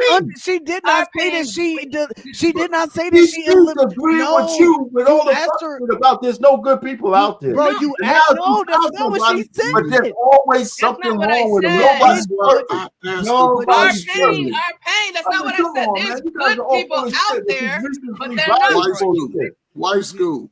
I asked the question before. If you subscribe to the word, it already states in something that's been around way before we were ever on this earth. A good woman is hard to find. Right. What are we talking about? Y'all expect every woman they run out. Listen, they are listen. So y'all saying right now today, based on I don't know your ages, but I always assign the generation. Y'all saying right now that the crack era generation of adults don't have no good women out there. Come on, no, man. that's not what none of us is saying. So what I'm saying. Wait. Coach, what I'm saying is, it seems like Gen X women were more aligned in their from what I'm saying. Coach, from what I'm saying. What you saying? Coach. Listen, but what you saying? But what I'm saying? What you saying is the same. It's at the same level it was. But the problem, what it is, listen, brother, the problem, what it is, y'all hearing it live coast to coast. We only have to deal with our neighborhood. And this is where the brothers, but listen, this is where the brothers can benefit, right? Because now y'all being seen from coast to coast too. So if a woman ain't acting right, and everybody on YouTube's a big baller, pull it, get your little faux outfits together with your little raggedy tight jeans, go to another little city, hang out a little bit, find somebody. And guess what? It's still gonna be difficult. But guess what brothers are looking at more than anything? She got some ass and tick old bitties. She's a 10, but you ain't even looking at her mind. She come around you talking all that. Move on, fellas. The world is coming. If y'all give us, listen, you have the power right now. It's your strongest time. Because you do not, and I'm being facetious again, y'all do not want me single out there in the streets and y'all crying about the women. In fairness, what they're saying and what we're not hearing. Get flued, I'll take y'all money. In fairness, what they're saying and what we're not hearing is that there is a difference between our generation and that generation. Whether we want to sit there and acknowledge it. Now, superficialness, to your point, existed in both generations. But it is more extreme now and more available now and more. Everybody agreed to that bullshit. Everybody agreed to that. Pain, you didn't agree to it. Pain, you didn't agree to it. Pain, you didn't agree to that. Okay, good. I listened to you yell. I listened to you yell all night. Now it's time to be quiet. Now it's time to be quiet. Okay, good. Good. You're panicked. Don't panic. You're good. You're good, bro. You got this. This is gonna make a 6 shot. Okay. I listened to you yell all night. Okay, bullshit you're talking. Cool. So shut up and listen to my bullshit like I listen to your bullshit. That's right. All right. So here's the bullshit that we be on as older folks. We don't sit there and accept the fact that there's a difference and there's more abundant than we have it. You married. You're right. You married. I'm the only one single here. All y'all married, saying the same thing. That's why I can hear them. That's why I can hear them. That's why I can hear them better than you can. Because you're married. I'm not bullshit, just like you. No, you're not out there. You're in your house retired. You're in your house retired. You're not out there. Let him get to it, Pain. That's a realistic. You're not out there. Let him get to it. Let me tell you something. Hey, Sean. Let him get to it. Sean and Coach Fred, rest in peace to my grandpa. 70 years, he died in last year, 70-something years old. And I asked him about the movies back in the day of like the Mac and Slim. Those dudes, my grandpa age, looked up to those type of dudes on in the movies as if that was masculinity. So I already know how they was treating women. Men ain't doing what my grandpa was doing and his generation was doing towards women. And women themselves would tell you that. Point blank, period. So that was their standard of that was their standard of masculinity back then. They was watching the Mac and films and shit. We're not doing that, but you still got these females acting like Trina and Lil Kim from the 90s, busting their coochie out. But there was a certain sector.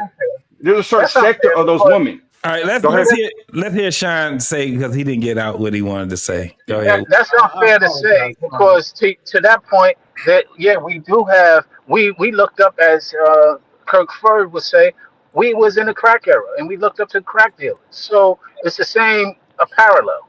But the point is, speak for yourself, sure. I mean, okay, I will speak for myself. I was out there I will speak for myself, and I think all y'all, if y'all was in college, y'all wasn't the people who were looking up. We were the people who's out in the streets who looked up to, not y'all. Okay. Yeah. So just the same way the Mac. So it's a parallel. There are people who were looked up to otherwise. Get it. But the point that I was making earlier is that we close our ears and don't listen to these young folks. We sit there and battle and talk about they don't have a point when they have a very relevant point. What Frank has been saying, he has a very relevant point that we're ignoring because we're in our own feelings. We're thinking that, oh, it doesn't exist. You've been married for over 3 decades. You don't know what exists. I'm not in my feelings. I never get in my feelings about women. Well, I'm speaking specifically. That was to you, Kane. You're 3 decades in. It's the whole bullshit, man. I know you feel that way because you're not out there. You're making an assertion just because I don't coddle and agree with I'm not making an assumption. I don't coddle either. I'm telling you what it is. You're not out there. That's the reality. Are you out there? Are you out there? I didn't ask whether you need to. I said, are you? You're not. The reality is you're not. The reality is you're not. That's all I'm speaking to. I'm not speaking to your opinion. I'm not speaking. The reality is you're not out there. One mic, fellas. One mic, because we can't hear you guys. What I understand. I didn't say. I said you're not out there. I didn't say what you understand. I said the reality is you're not out there. I listen to you and hear that you don't understand how fucked up we were back then, and tell. You muted, Payne. You muted, bro. Payne, you're muted. You're muted. God damn. Payne, that's how passionate. Yeah, I'll say. Go ahead, Sean. You're muted, Payne. You're muted. I'll go to this point too, and the Real School podcast. Correct me if I'm wrong. It seemed like the man and the woman. I mean, it seemed like the women were better back then, and the men weren't really on that ish. But the men are better now because they're not doing the same pitfalls and having baby mamas like these dudes was in the 90s. Am I off on that? Well, I think it's kind of tricky. I guess the stuff that we see on our algorithms is a baby daddy, things like that. But I think men, they're trying to get more, better. Not more better. That's horrible. They're getting better. They're doing things that are actually building them up and building their masculinity because they probably may have not had fathers or things like that, and they're seeking and searching. So I think they're seeking and searching in that way to build their value because men do have to build their value.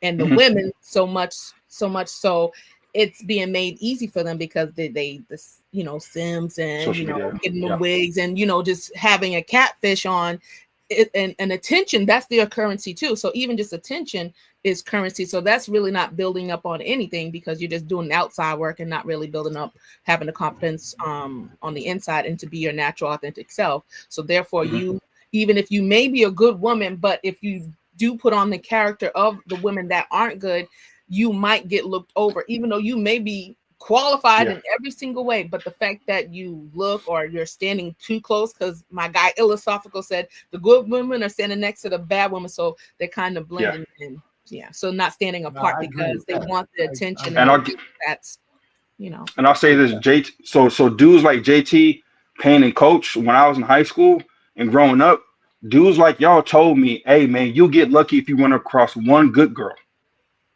You'll get lucky. So for y'all to see that good girl or squander that good girl, and for y'all to give me advice as a young kid to say, hey man, don't squander that good girl, already lets me know that y'all had good girls back then. Dudes right now ain't saying, hey man, like shit, there's some good girls out here. Don't fumble them, because they all acting the same. Even if they all got the bachelor's degree and they go to church and they in a sorority. A lot of them go back to, I want to stay close to my friends and have a man. And I want my man to be my best friend and still be cool with me going out. I don't think you had a lot of that back in the day. So Seven, you made a good point. Can I just say this? The point that you made a second ago is very valid, which is the men, they switch roles. Women are being what men were when we were in those generations when we were immature, and men are maturing now and trying to tell women that you don't need to be what we already were. Now women are being exactly what the men used to be, and the men are growing out of and trying not to be anymore. And we're looking at we're looking at women like they're crazy, because we're like, yo, we've been there, done that. It doesn't work. It destroys our family structure. We're trying to get, a different focus on it. So to your point that you said is that, yeah, we have switched roles. Now the women are out there trying to be gods, trying to be breadwinners, trying to be all the things that we already have been. I think the problem is this. We have a conflict with people that are out of the dating game versus people that are in the dating game. Older folks versus the younger folks, right? This is where the frustration is coming in at right now. So this is the thing. When we're talking about dating right now, we are in a deficit. I don't care what nobody say. It is definitely different when it comes down to it. Does it mean that it's different because of generation? No, it's just the mindset. It's not the generation. It's the mindset, right? The mindset of men, it devolved when it came down to how we pick our women. And therefore, it devolves on how women look at themselves also. So when you have women that are sitting back and they're saying, I'm a bad bitch, it's because niggas was saying that's a bad bitch. And you have niggas was like, I just want to see some ass and titties. They acquiesced and said, here's the ass and titties. This is what we're not talking about. When we were saying that, a lot of these women that's out here right now they wasn't even born at the time when the shit was happening. Mm-hmm. Now they're here, right? They're here. Guess what? As men, what's frustrating to us as older men is that look where the fuck we came from, right? And let's be 100. The people that were before us told us that this was going to happen. Why? Because we were like, she going to be all right. Don't worry about it. No, that woman is talking back to you. She's disrespecting you. Eventually, she's going to disrespect your kids and all these different things, right? In my generation, dating was just recreational. Marriage was something totally different. You still had a little bit of the recreational and more of okay, we gonna get married. But we wasn't getting married because we wanted to build a community. We wasn't getting married because we wanted to fortify all the things that we need to have going. We were complaining about that bullshit, but that wasn't what we were doing as a whole. This is where we at now. Where you have women that are more, no doubt. So men right now want to get married more than y'all wanted to get married back in the day. Y'all had Freaknik, y'all had Two Life Crew, y'all had all these, like you said, like, scrub the ground. A lot of men, because I'm a millennial, they want to get married. They want to have a woman with no kids. No, more than y'all wanted to. Right, but see, this is where we have to parse it out at is why. The why? Why do they want to? Because from the 90s, from what I understand and what I remember in Georgia, all I heard was niggas ain't shit, and they not the men ain't. I'm saying why do men want to get married? Because they want a family. Why do women want to get married? They should want to get married for security. No, why? But why? But why do they want to get married right now? I give you 91 to now. Why do they want to get married? Men and women. Why do they want to get married? You know what's interesting? To have a family. To have what? To have a family. Hold on, Chad. A complete family. Yeah. To have a family, right? Yeah, complete family. Yes. The people who want to get married, yes, they want to have a family and do it the right way and come together and then what comes after the marriage? What comes after the family? What comes after that? What do they want from there? Because if it just stops at we already got that. That's the family. Now what comes after the family? Legacy. The legacy. What comes after legacy? Shit going on, man. Yeah. So this is the reason why we keep this is why it's so frustrating on all levels, because nobody is talking about community. Nobody's talking about building community. So you want to build a community because what you want to do is that you want to have children, not for yourself. You want to have children for the world. You want to build community. Excuse me? We look at dating as recreational. Your generation? No. We. I said we. People now. Oh yeah. People now. Yes. People. Yes. It's They're recreational because it Yeah. shouldn't be this frustrating. It go. Yeah. Arpain said something earlier. He said it ain't that fucking that damn. It ain't Hard, that complicated, right? Yeah, I know. The reason why things seems very complicated is because we will sit back and we will adopt all these other thoughts instead of adopting what is very important to us as a community. It's all individual. You know, it's I want to be happy. I want something to be this and I want something to be that. And nobody is sitting back saying that I want to build a better community. It don't start and stop with you. It starts and stop never. It is internal. At the end of the day, you do what the hell you have to do and then you die. Mm-hmm. You get together, you have career and family and all this shit, and then you build and you fortify each other. And eventually you are going to die. And you want to keep that going because you ain't got no business with it no more, right? This is what we have a problem with. Motherfuckers are sitting back being frustrated because they want things to be able to accommodate them. It's not about that. That's exactly. Sean already talked about this back to the mindset. This brings us back to the. This brings us back. Precious. This brings us back to the video. Oh, Precious, you're still there? Yeah. So, is the video asking, are we giving Black women grace when you go out to date them? Is that what the video is kind of saying? The video is talking about us within the community.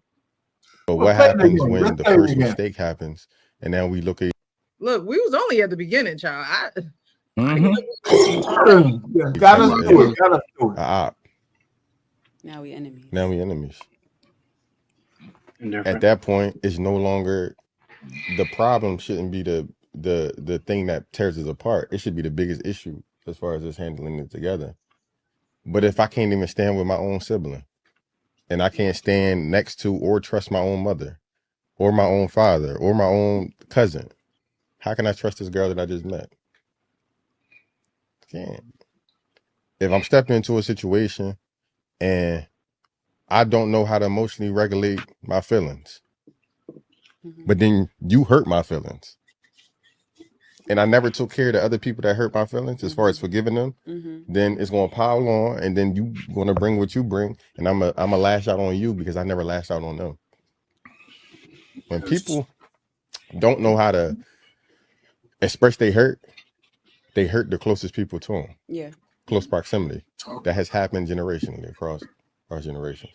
That's where we are as far as Black women and Black men. I honestly think we in a space where none of us trust each other. So I'm gonna go ahead to the other side. Yeah. Because their mom taught them how to nurture nature and all of that. Okay. Sure. With us, I think there's an epidemic going on with this judgment word. I think, especially I hear it a lot amongst women, like the judgment, like I don't want to be judged and no one can judge other people. No, we got to judge. We were given judgment for a reason. Judgment is discernment. And it keeps you away from danger. This whole thing about now destroying someone for the judgment you've came across. Like if I don't agree with your lifestyle, right? I don't have to degrade you or rape or destroy you from earth, right? I don't have to do that. I just don't have to agree with you.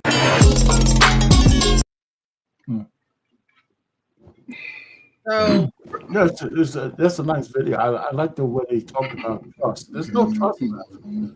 Hey, let me ask you a question, Precious. Hold on. I'm gonna be real quick. Let me just ask a question, then Ferg, you can go. Sit back, Precious. How come we can't move forward? How come every time I talk, I'm on these panels with all these fucking young people and everybody else, but how come we can't talk about how do we navigate the future? I'll shut up because I've been married too long, so I don't know what the fuck is going on with the world. But how do we navigate the future without blaming the past? How do we do that? I would like somebody to tell me How do we get a black man and a black woman to trust each other from this point into the future without blaming everything on the past? And that's where we got to go, because we can't go back there to fix nothing. We can't go back. We got to go forward. You can't blame. Well, let me get. Go ahead, man. How do we navigate? How do we navigate it? How do we do that, bro? Pain. I graduated 2010. Okay, so from 07 to 2010, all you heard, and I'm not blaming y'all on the panel, but all you heard from black women was, "I don't need a nigga. Niggas ain't shit. Do it by yourself and be independent. Go get your degree first, and then worry about the back end." Right? So you keep saying how do we go forward without going back in the past? How do you fix the fact that these women were told that they don't need a man? How do you fix that today? How do you fix that without going forward today when all these women, we all know that these women were told, I got a job, I don't need no nigga. You have to go back to the past in order to explain what's happening now. It's even in the Bible. No. How do you fix it? No. How do you fix it? It's in the Bible. Be quiet. Hold on. He said, tell me how to fix it. Can I give an example? The white podcast. Hold on right quick. Oh, that's the point. Come on, y'all. Let's hold on. Go after 7. Go after 7. No, 7. Hold on. He's trying to get to somewhere. Let 7 finish. I know how to fix it, because you can't go back and change the past. But I'll give you the perfect example, and I always use this. You fix it by showing the man that you want family and you want love first. And I'll give you one example.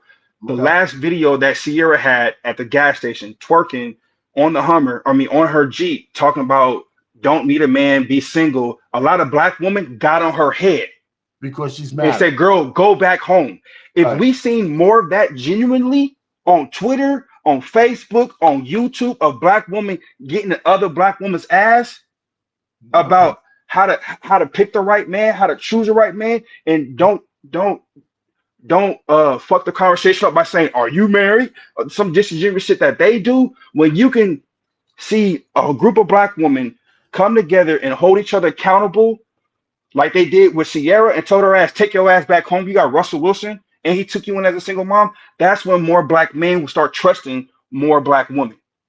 And that was the only time I've seen black women really hold somebody accountable really hold another black woman accountable. Since then, it's been gone. It's been dust. We need more black women to step up to say yes. Shit like yes, and who cares and who cares about being called a pick Misha? There should be 10 women on the Payne. There should be 10 women on every podcast from now until next week talking about Kendra G, you silly ass horse weave ass man. That's when we like, you know what?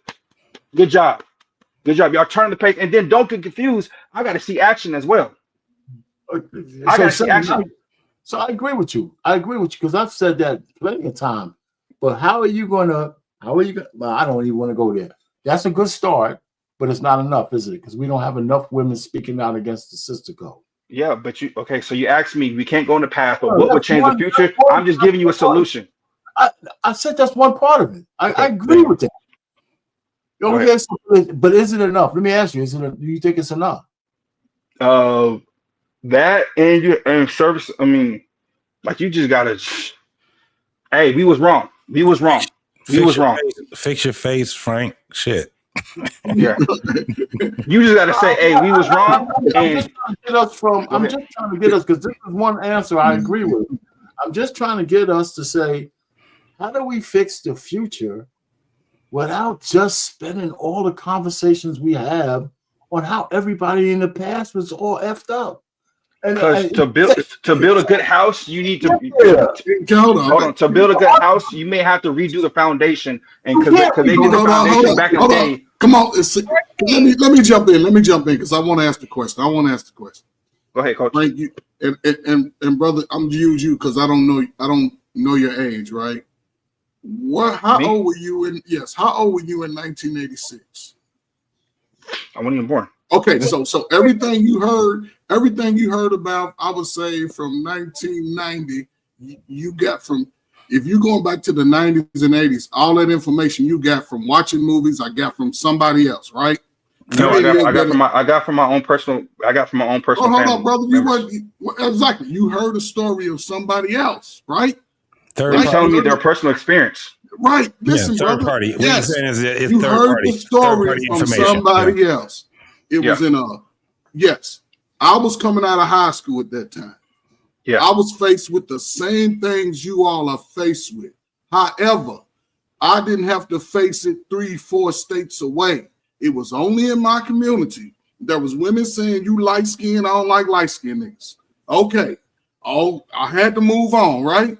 Then they was trying to throw the crack on me. So I had to do things to avoid that. That's why I say salute to my smoke crack once. Listen, I ain't never did it, but I seen it. And I know hustlers that I can call my goons if I need to. However, I had to avoid that, right? So as I come out, I'm 2021. America still gave me the same options as it give brothers today. You're going to take your ass to work out. You graduate high school. You're going to take your ass to work in these factories. Or you going to join the military. Or you going to you going to get a trade school. Or you just going to be out here on the streets. Brothers was myself and JT. We saw what was happening when we was coming out. We made decisions to try to get away. Now, you get away, you come back home, you still seeing the crazy mess. You like, what the hell? I'm seeing best friends leaving early. Good guys, they got caught on the same stuff we seen, right?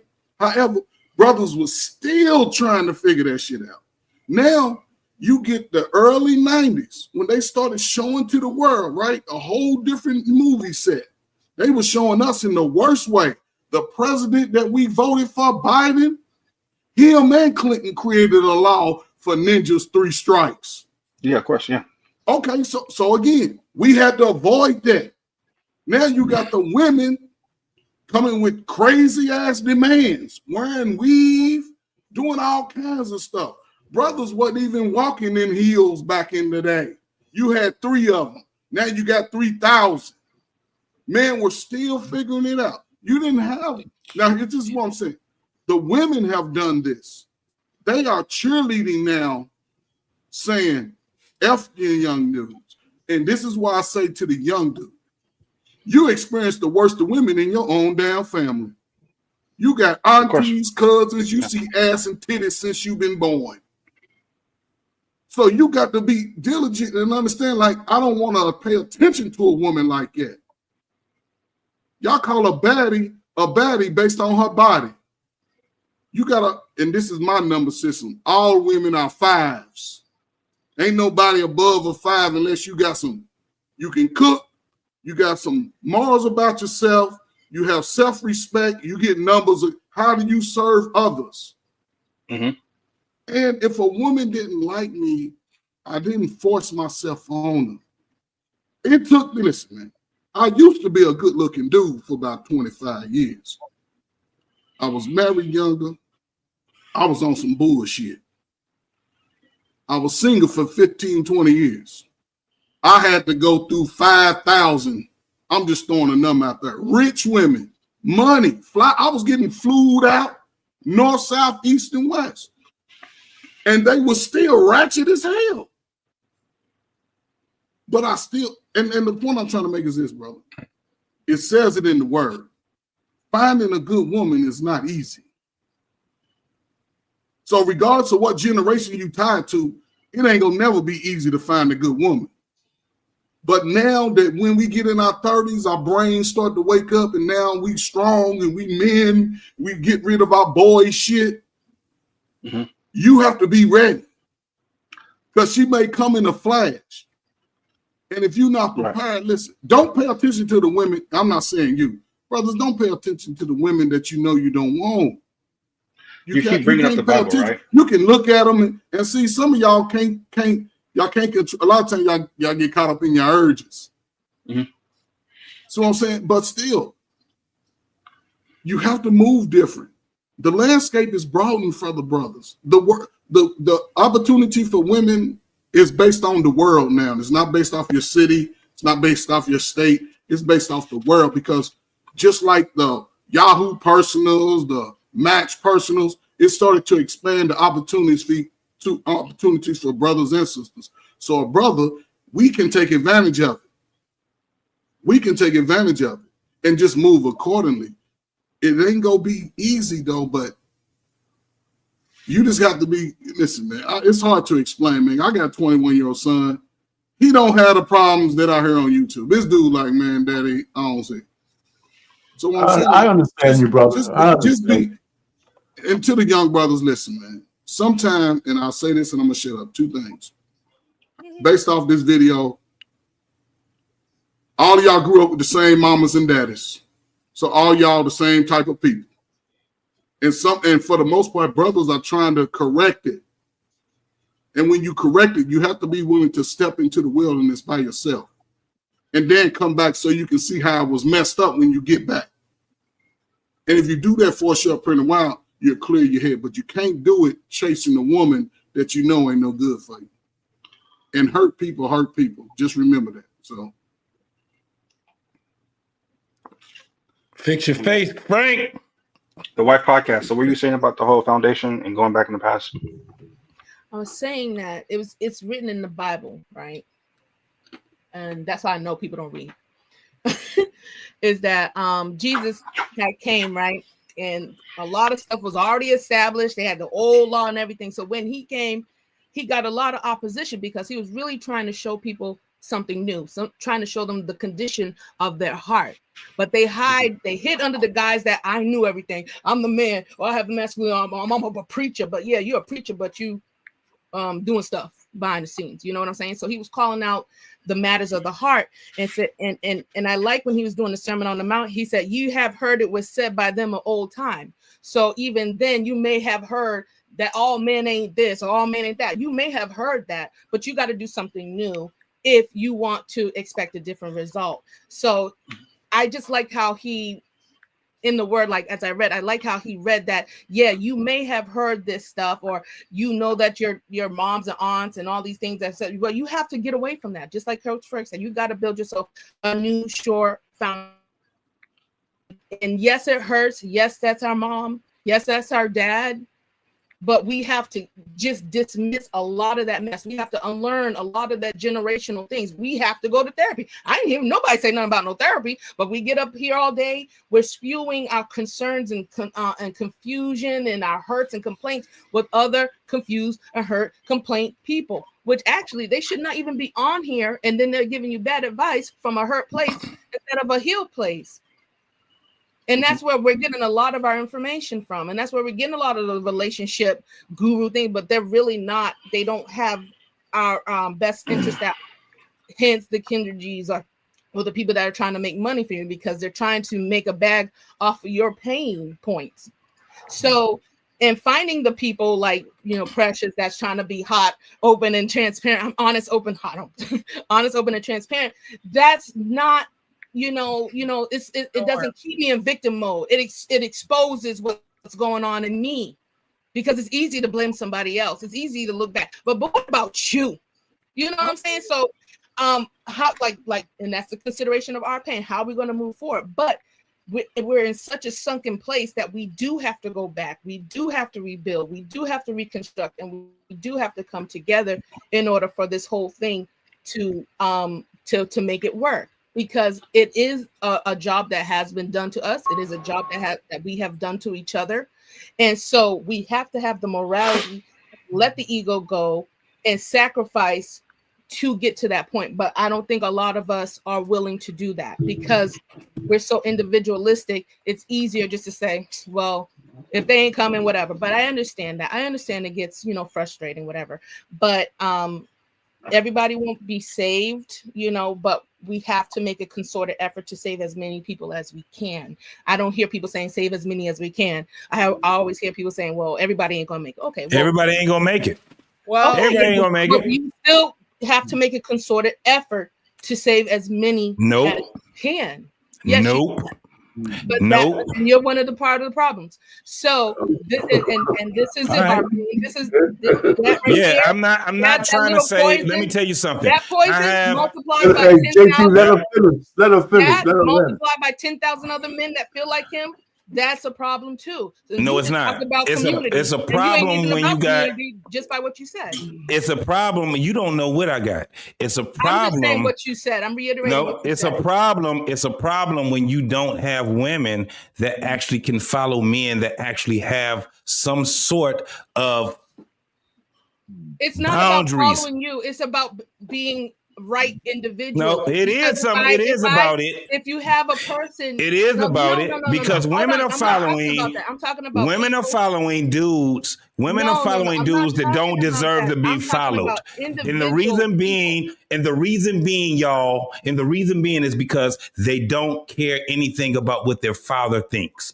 They don't care anything about that. So they make bad decisions when it comes down to picking men that are supposed to be leaders in their life. And you know what they do? They would get on these panels and they'll say, men are supposed to be leaders. Why ain't y'all leading? That is not true. I don't know where you dispute. There are some men that don't lead. There are some Individually, men. you have to be a better person. And And we- as a woman and as a man, you have to be a better person. So those good people can get together How you and fortify- make them legacy. how do you in that community, fortify? like you said before? How do you let's stop fortify a that. community? Boy, I don't even want to talk. No, how do you Be better fortify? men, How do you be fortify better a women, community? How and do we you can come fortify? together, How do you find each fortify other a more. community? We can come together more when we're both We better. ain't gonna come together when we individually, thinking the way right? that you When we- thinking. When we look over, We're not gonna come together when you That's a got good women man that over sit there. back and being And in I'm their gonna get with delusion. that good man over there, not be like JT and say, Yeah, when you got women that are in their delusion, be like let that, me let me just put it to you like this: when you got women that are in their delusion, one of the things that we have a problem with right now is that we have men that are being raised by women that are delusional. And they would come and they would act just like their mamas, their aunties, and everybody else. And then you got the people that's on the side that's looking, and all they doing is saying, I see it. It's a damn shame. And they just shake their head. But what they would do is they would sit back and say, that's still your mama. That's still your mama. What I'm having a problem with is this. Men You are have to supposed to honor be your mother, leaders. but the parents Men need are to know supposed their to be role. That's why I leaders. said a lot Men of are- stuff needs to be streamlined through the word because it tells you how to act as a parent. It tells you how to act as a woman. It tells you how to act as a man. Apart from anything mixed in, we need a steady baseline, which is the word. And a lot of other cultures, they go based off of their religions too, and they do a heck of a good job. It's a matter of fact that the men say that they don't want to go to church because the feminists are there, but The wife we're all podcast. disjointed in our belief system. No, she's The wife podcast. Hold on. Go ahead. I will give JT something, and I'll give you the wife. I'll give y'all a point. A lot of the men are weak as hell this generation. I would say that a lot of the men are weak as hell and will let women lead because they just put coochie at the top of the list. So I give both of y'all that. A lot of men can't even take correction from another dude, and that dude may know more. You know what I mean? So I'm not blaming. That's why we are where we're at. But I understand the community part, and I understand what y'all talk about going religion. But I say to JT, I do agree with you that there are a lot of fucking weak men out here. Excuse my language, precious. There's a lot of weak men out here that don't know how to choose good women or don't want to find a good woman, which is what Mr. Payne is saying. If she ain't for you, just move around. I think all me and Frank were saying was y'all just have more around, during y'all time period because there wasn't that many distractions. But let's not get on that point. But JT, you are right. There are a lot of weak men out here. A lot of weak men that put up with bullshit or that will go for bullshit. So I do get what you're saying about a lot of these dudes complaining because I don't complain. You know what I mean? And if I was single, I still wouldn't complain. I would be here chilling, reading the book. But I don't complain. But you are right on a lot of dudes do complain and don't know how to move around the situation and get winning results. But I don't think it's going to come to men going back to church. Like the church where we have right now, the mega churches, the Chidi Jakes, the dudes that are wanting to be famous. It's not going to come back to that on how we fix our community. But you know why it won't come to that 7 is because men are the reverends. They're the reverends for the church. The women and the children are the church. That's the thing. And what they don't realize is that they are the church. Women don't realize that they are the church. The men is just the reverend for the church. The women are the church. And what they don't want to be is the church. The reason why we have the problems that we have right now is because of that. This is why it goes on. It's a butterfly effect that's happening right now. The reason why, my brother, that's why when I keep saying, and I pick on Frank, and I talk to you because I'm like, fix your face, whatever, because we got to parse this thing out as men. This is the reason why. Because when we come to our women, let me tell you what I have to do. I have to speak to her as if she's the church. And I have to have her to realize that she is the church. I'm not a forceful man. I'm not a dictator and all these things. And in a sense, I guess I'm a benevolent dictator, right? Mm-hmm. Because that's what a reverend actually is, right? And we speak to our women and we speak to our children because they are the church, because we're fortifying them. This is the thing. This is why when you hear people speaking on a biblical part, I'm not trying to get there, but what I'm saying is this, because we hear a lot of people throwing the Bible out, right? Yeah. Have a lot of people that want to get to that point. And this is what we have to do. I'm going to go right back to what Art Payne was saying before. It's way more simpler than what we make it as. We make it too damn confusing. At the end of the day, when you have a man that believes that something is greater than him, no matter what you call it, God, no matter whatever it is that you call it, he believes there's something that's greater than him. And he does his will. This is what fearing is, right? And he has a woman. What he asks for her as is a woman to believe and respect his word. Now, it goes 2 ways. This is where we go to the point, Frank, of this. You have to show a woman that you have integrity. And because of what the world is today, go ahead and cheat on her. Watch what happens. Watch how she look at you. You lose points on your integrity. This is why we have the problems that we have right now. It ain't your fault. It ain't my fault. It's just the fault of what the things were where people were indoctrinating us as people. But at the end of the day, if we understand these principles, it's me and I'm responsible for all this that I create. I got a co-creator. Yes, that's my wife.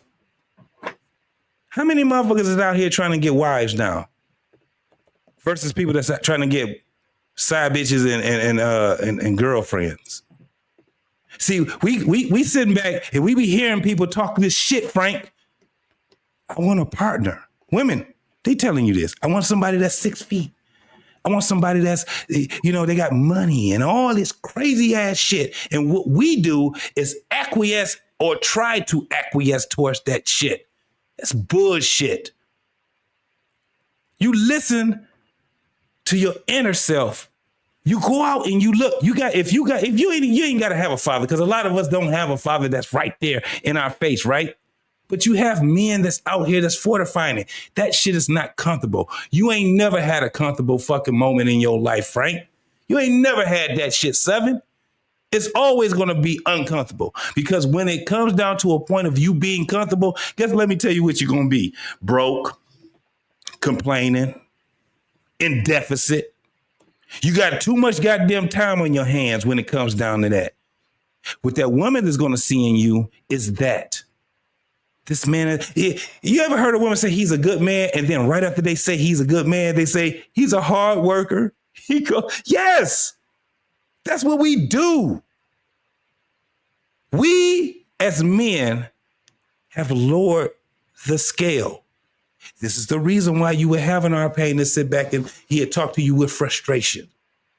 This is why you would have a Coach Ferg that talk to you and say, hey, listen, what you're doing is wrong, but let me show you how to do it a different way. When we say Coach Ferg, when we was on another one, somebody was asking me, you don't care about the community? I said, not like that. They said, well, what if somebody needs your help? What did I tell them, Coach Ferg?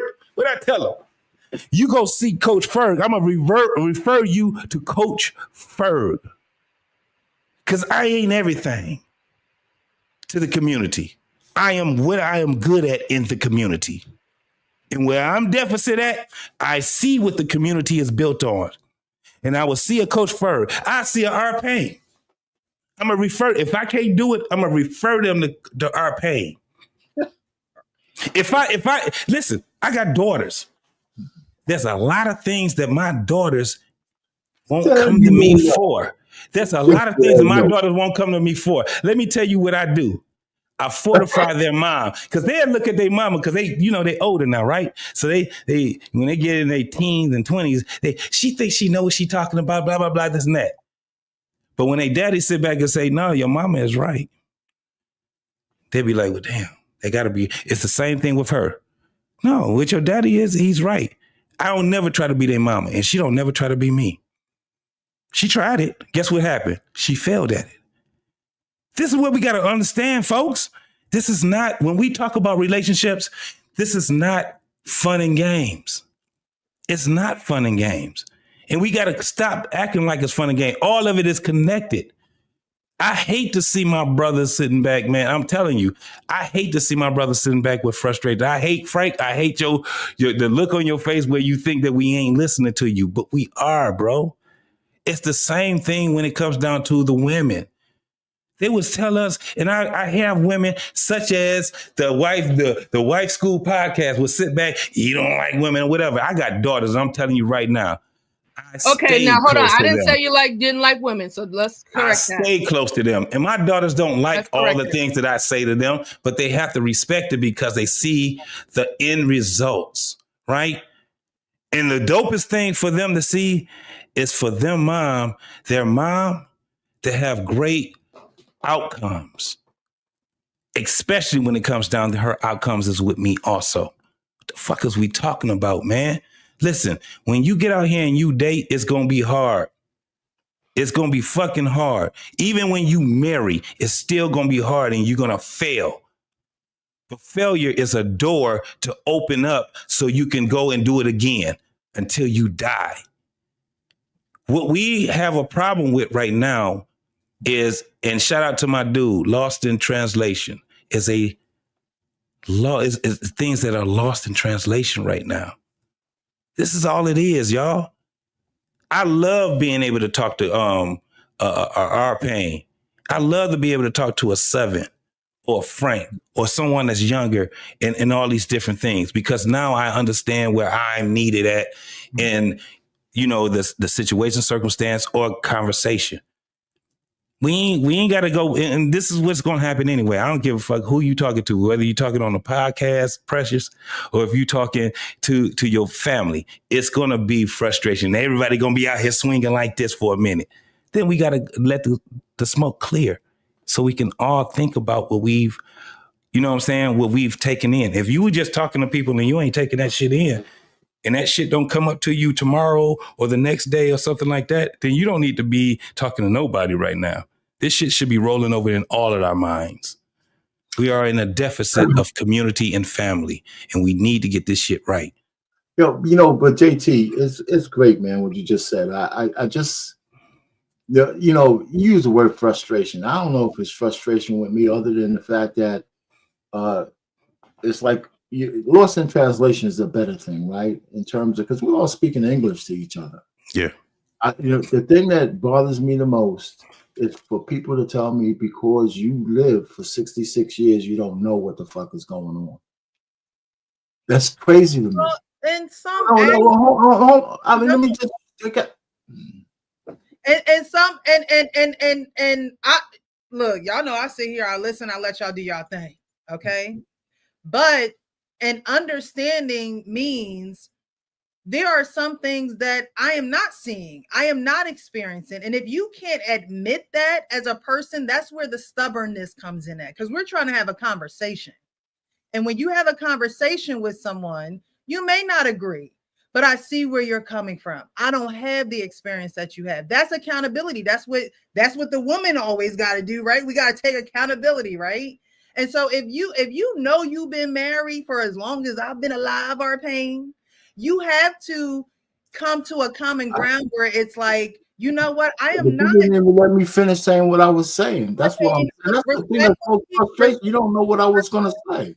No, You already cut me look, off. respectfully, Arpain, y'all have spoken a lot. You could probably go back and watch this, and I've probably spoken a total of 6 No, minutes. all right. Well, I mean, okay, so I lose my privilege to finish what I'm saying, I guess. All right, that's cool. No, we all about to lose that because I'm tired. Shit, I'm tired. I hear you. We all. I mean, you're saying I agree with what you just said. What But I'm I saying don't is feel like I was that guilty of that. I don't feel like I was guilty. I do, and I still love you. Pain. What you was doing was you was putting a dead end to a conversation that's supposed to be an open conversation. Because I can egotistically say, well, I don't deal with what Frank do. But with me doing that, I'm not coming from a place of trying to understand Right. what it's like being single right now.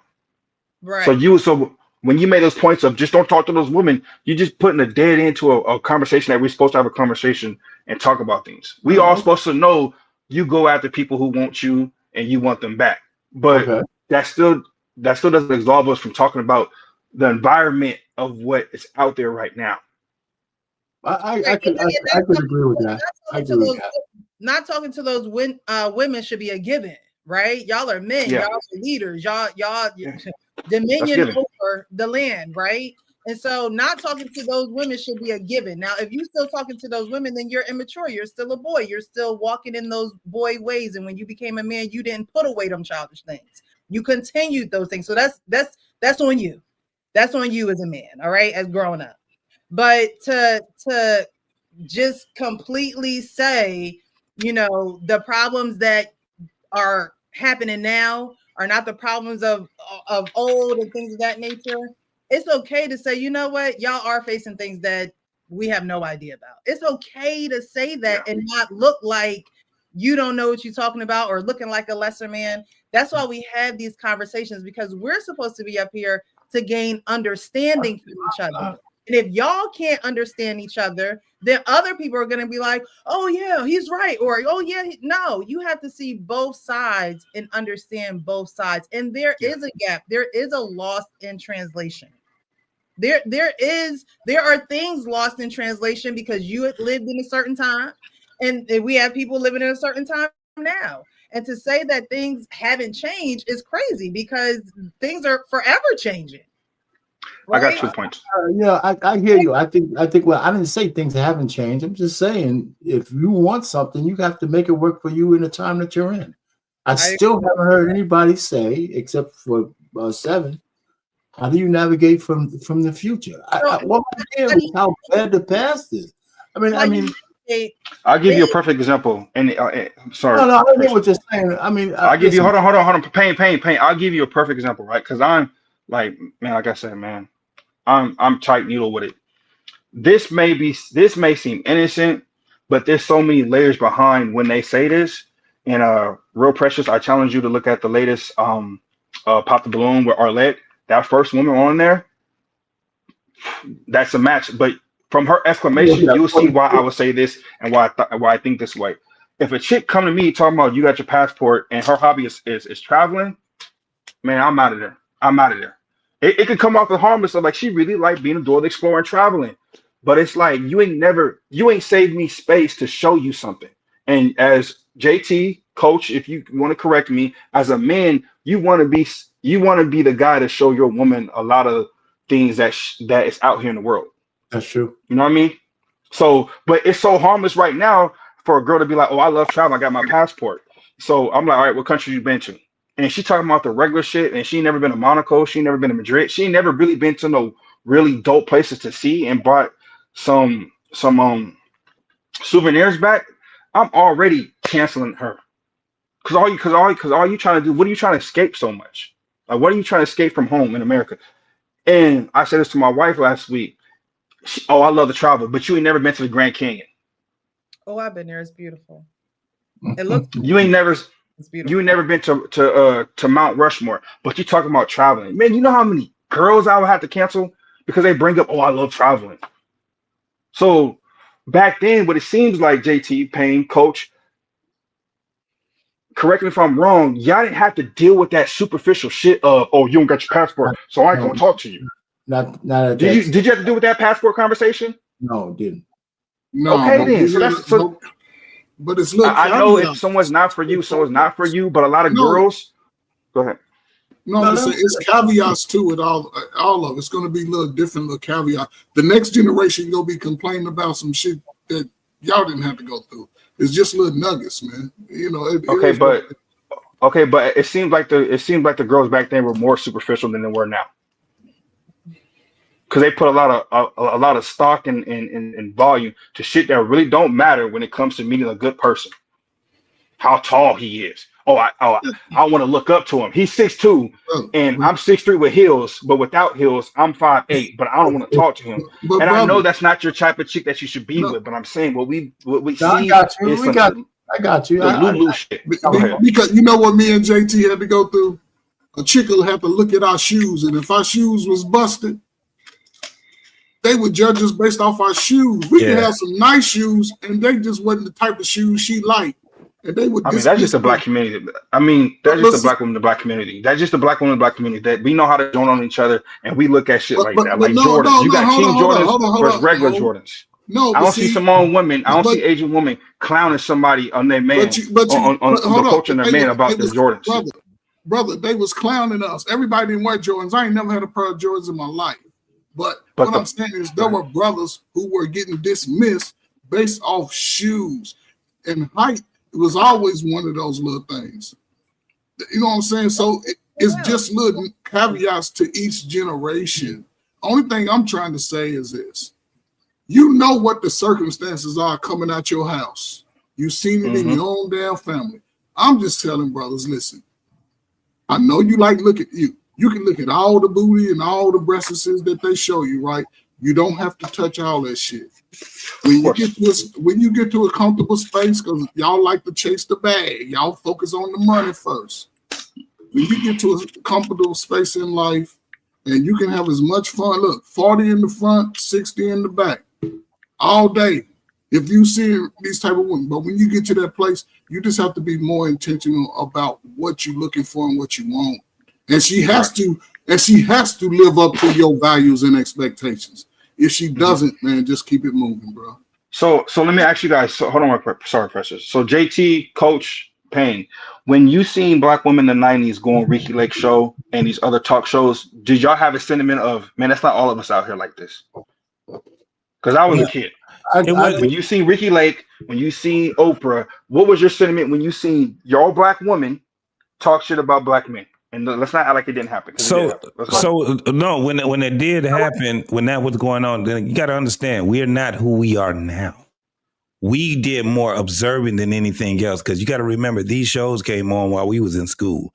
So we did see some of them when we were off from school or either at work or whatever. Now, the thing is this, we understood by our observation of what what they were saying in the world. It wasn't the fact that they were saying it alone. It was the fact that we had our aunties, mamas, we had the other women that were in our community that were agreeing with it, and then they were adopting the things that they heard and they were regurgitating it. And it went on for 40 fucking years. I had major issues with Oprah Winfrey. I had major issues. So Seven, so me and Frank are the type of men or generation now to where we can combat that, and we've combat that for a long time. Yes. So it's not complaining. I know you said I'm tired of y'all complaining or pain. No, not you too. Not you too. But in you guys' community, the thing is in your generation, that's what we see. What we're seeing, because guess what? We can see it a lot more now because we see it on platforms that are magnified. And what's wrong with it? Oh, go ahead. What's wrong with it? So what's wrong with a man having emotions and still be logical, bro? What's wrong with us telling? We're not talking about having emotions. Okay. Seven, this is the thing. I get what you're saying. This is why we get lost in translation. This is where it gets lost in translation.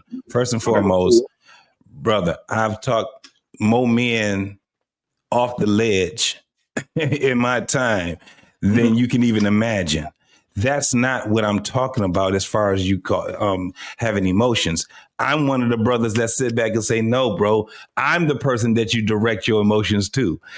Our pain is the same one. Coach Ferg is the same one. What we're talking about is this: getting your ass on a goddamn platform and crying about it.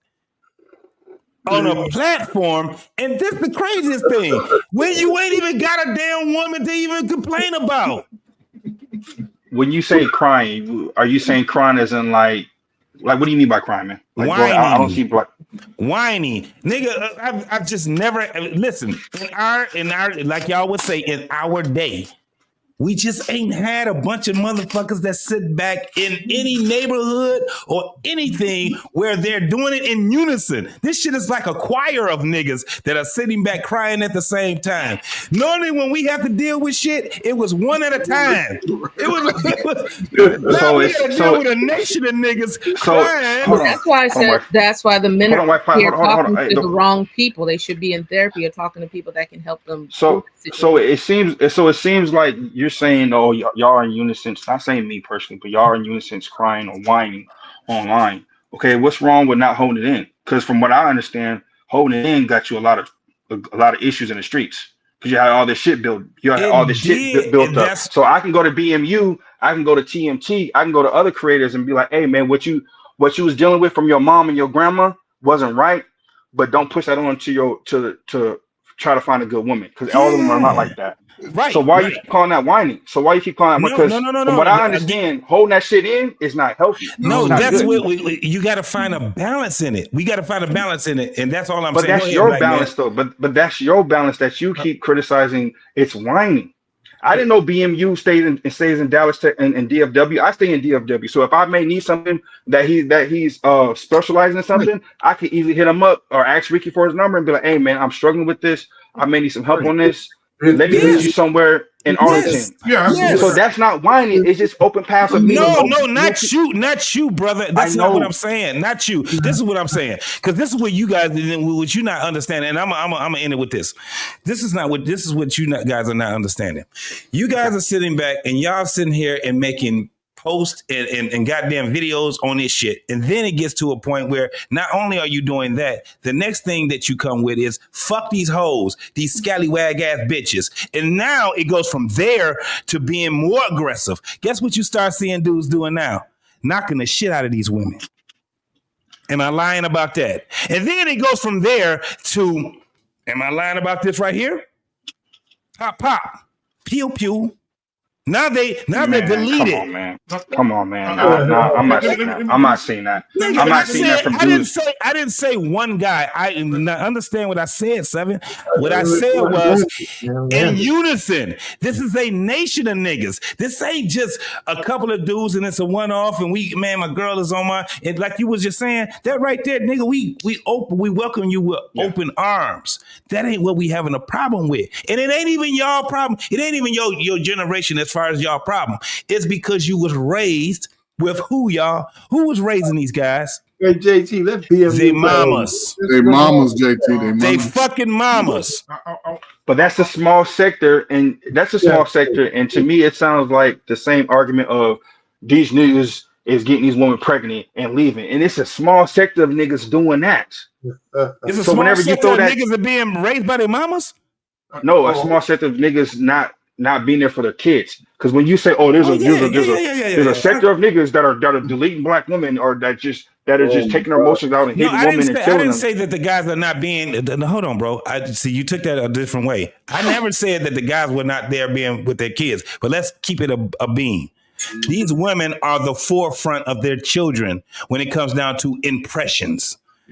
Father can still be there. Mama is all over. I want goddamn Mother's Day and Father's Day. Quit playing with me. I'm not saying that the guys are not there. I'm not blaming it on the men solely. But what I'm saying is that they're being raised by their mamas. The impression is in the forefront of their mamas. That's why you have so many niggas acting like mamas and aunties. They ain't doing it because they daddies is the number one impression. Why we landed there? Let me say this, Seven, real quick. First of all, I want to say Kendra G is trash, but I'm gonna move on from that. I'll come back to it in a second. The second thing is what JT was just talking about. Back in the day, when we say back in the day, those men, those women who were under those men had a healthy fear of those men. My grandfather could raise his voice in the house and everybody in the house shut the fuck up. You try that today. You try to tell a woman, stop, you're wrong, and correct her. She'll cuss your ass out. And then when you get out, and then when you get sideways, she knows I can call the police. My grandmother would have never called the police on my grandfather. But she'll call the police. She'll use the system to tear your ass all the way back down to your knees. And this is what the men are talking about when we say they're crying. I don't think I would agree with Seven. I don't think they're crying. I think the men are crying out and saying, damn, y'all had it good back in the day. Because those grandfathers back in the day, they didn't take no mouth off those women. That's what me and Frank said. Yeah, if you were around back in the day, if they told a woman to be quiet, that woman was quiet. If they told that woman go to the store, get something to eat, cook something, she cooked. It was obedience. It wasn't no damn what we got now. Go cook something, baby. You cook your own motherfucking food. Call your mama to cook your food, you stupid motherfucker, right? That's what you're getting today because guess what? Like you just said, JT, a lot of boys are being raised in single parent homes, but a lot of daughters are being raised by those same mamas who say, fuck a nigga, nigga ain't shit. And now they want listening to mama say it. They listening to auntie say it. They listening to great grandmama who fuck half the town say it. And that's why that's why now, when you're looking at the internet now, you're scrolling up the internet, you're seeing, I'm 47 years old. I just found out my daddy not really my daddy. Damn, Frank. I'm 27. Does that mean I just crying? found out my daddy is not my daddy. I'm 46. I just found out my daddy not my daddy. Tyler Perry, damn near 60, just found out his daddy's not his daddy. Kirk Franklin just found out his daddy's not his daddy. It's a whole bunch of grandma whores who teach their daughters how to be the same thing. And if you want to look at it from a biblical perspective, the elder women are to teach the younger women how to serve their husbands, not to be drunk and not to be out partying in the world. That's biblical. That ain't happening. That ain't happening. So guess what? You're breeding these whores to have filthy mouths. You have 12-year-old girls talking about getting child support. But where are they getting it from? They're getting it from their moms. Say something, Precious. We didn't hear you. Oh, she said, I'm sorry, Precious. The Lord's saying it's time to go. Oh, okay, I'm sorry. There you go. I don't know what happened. My bad, Precious. I'm sorry. I got on my robe, y'all. Come on. Yeah, we noticed. But I'm 30 seconds. I did want to say that Kendra G is getting the bag off of the pain of the black women when she at first was not making that kind of money supporting them, and now she wants to be against them. And I think Kendra G is. I don't think you should take relationship advice for someone who is in a relationship or have been in a relationship with scam artist men, and she's never been married, and she's walking around 75% fake with the eyelashes and the wigs, and then she talk about people who got eyelashes and wigs. Instead of her doing a cam on the people, she should do a cam on herself without the wig and the makeup, and then we'll be more convinced that she'll be able to help the women that she's talking to. Other than that, when she can take that wig off and wipe all that makeup off her face and not look like a wide receiver for the San Francisco 49ers, then people will probably start listening to her. Other than that, no. Facts. Well, all right. Shout out to BMU. Next topic. Nah, we ain't getting into another. Good night. The next topic is good night. I just wanted to say that shout out to BMU for coming up here and saying exactly what the fuck I just said, bro. And nobody, and listen, BMU, you know what's crazy? No, not one person said, oh, so you mean absolutely, there's absolutely not 100% of no woman. No, nobody said shit. You know why? Because you said it. Listen, I never said that 100% of nobody said anything. I never said that nothing was absolute. I never said that. I don't speak in absolutes. I speak in the majorities, and I was just speaking in the majority of how it is when you're coming up as a young man. I was not speaking about a 40-year-old man or 50-year-old man saying that you cannot find a woman. I was talking about the young men who are out here right now struggling to find a woman, trying to figure out the woman that is for them. All I was saying to start the conversation was because what happens is when we have these conversations, we talk about them in a broad brush, like everybody is on the same playing field, and that's not true. An 18-year-old man is an 18-year-old young man coming up in college is not thinking the same way a 45-year-old man is thinking. So what I did was I said, when I was in college 4 years ago, right? I said that 4 years ago, there were women out here saying, yo, I gotta go get me a $400 weave. And all I was saying was a young man at that age, it's going to be hard for him to be out here trying to be like, all right, well, this girl is actually giving me attention. There's a lot of men out here who do not get attention from women at all. But this woman is giving this young man attention, and she's talking about, I gotta get a $400 wig. Guess what that young man is going to be thinking? He's going to be like, this is a life that I may have to sustain. Why? Because she's giving me fucking attention. Like, I wasn't saying that was all men. I wasn't saying that was all women. I was just saying that is a reality of men right now, in this young men in this day and age. Now, if you're still doing that at 40 and you're still buying $400 weaves and $500 weaves, then you're an idiot. Yeah, he's a dumbass. Then you're an idiot. And if you're buying $1,000 weave, then you're an idiot. I'm just saying, all that I'm saying, what I was saying in the beginning anyway, my point was that the landscape has changed. That was it. And it does not mean that it was better or worse, complaining, not complaining. I was literally making the statement that is actual facts. When you guys were finding your wives, which is beautiful, y'all found your wives. A lot of people were dating within their community right there, bro. Like, but when you got a woman over here and there's a woman over there and you think you got access to her, it makes it. Listen, a lot of people are not out here intentionally dating. A lot of people don't believe. There's a lot of people out there who don't believe in the Bible. Not everybody think like us.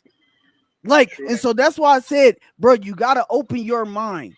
And I understand when we're on the panel, a lot of people on here are going to be like, well, I believe in the Bible, so that's the people that I'm talking to. I get it. But there's a lot of people in the chat who maybe don't.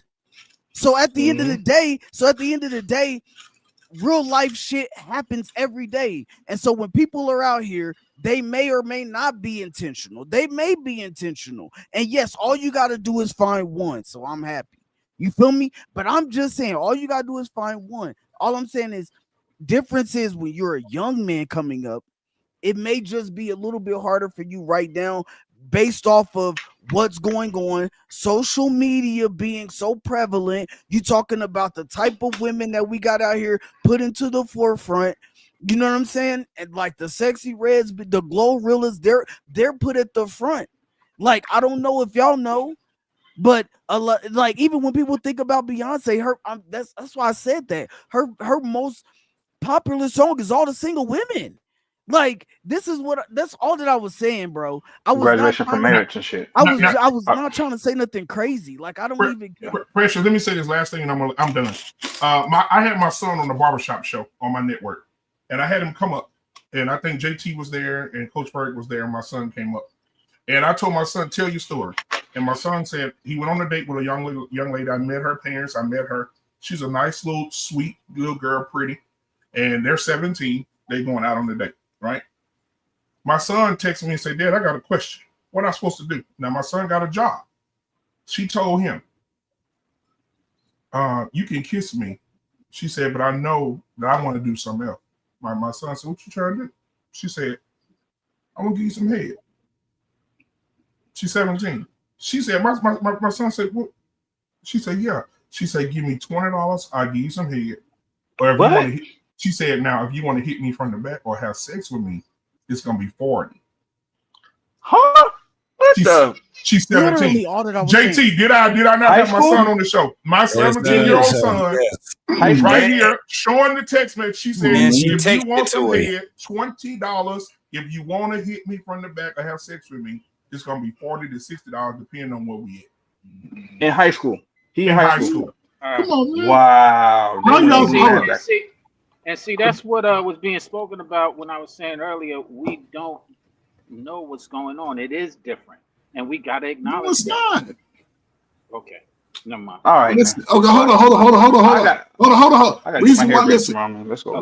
What BMU just stated is something that's been going on for a long time. When I was in high school, women were doing the same thing.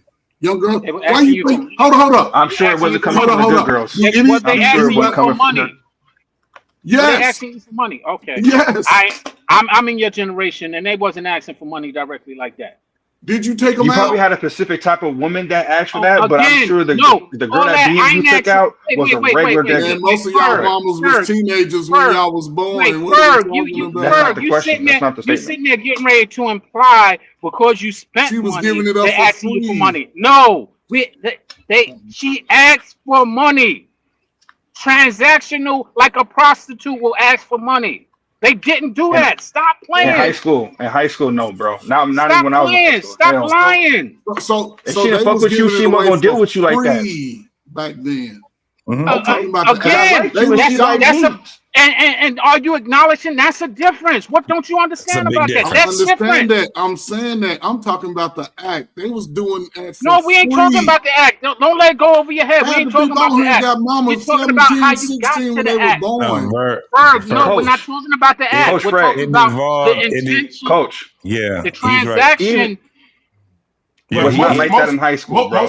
She wasn't gonna deal with you or go out with you if she didn't like you. If she didn't like your aesthetics, she wasn't gonna go out with you. She wasn't gonna waste your time and talk about, oh, we in the parking lot at the drive-in movie and I'm gonna give you head, but give me $40, man. Right, Females won't even that bowl like that. And I graduated and keep in mind, BMU's son is an athlete and he's tall. You know, and he ain't no dark and handsome. Yeah, so this wasn't he's a bad man. for her to do that and say that to him. It's crazy. It is a huge difference. It is a huge difference. But I had to investigate. I had to investigate though, right? Because my daughter is 16, right? So I got stair steppers, right? I ain't have cable, right? So my 16-year-old daughter, on the flip side, I said, "Do you know these girls?" She said, "Yeah." She said, "Dad, don't nobody do nothing for free." She said these girls be having sex for concession money.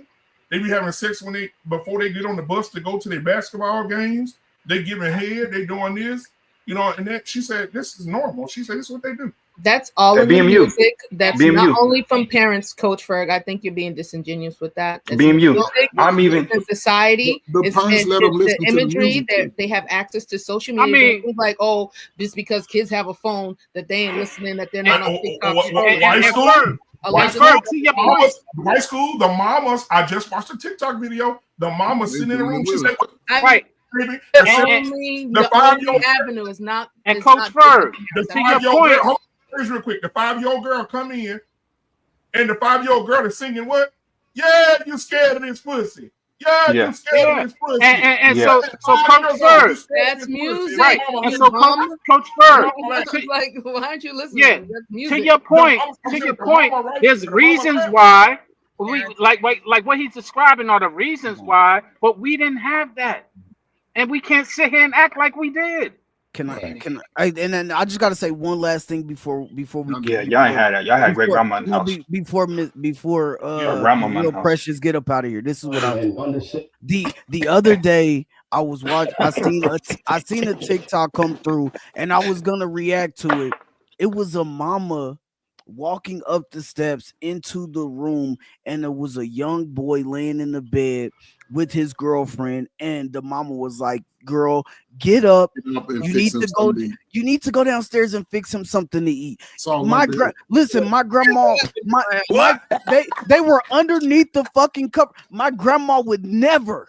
My grandma would never let another woman, let a young girl, because listen, and BM, you said your son is a tall athlete. And listen, I was a short two fucking sport athlete in school getting scholarship offers. And guess what? My grandma told me, she said they gonna try to trap you, boy.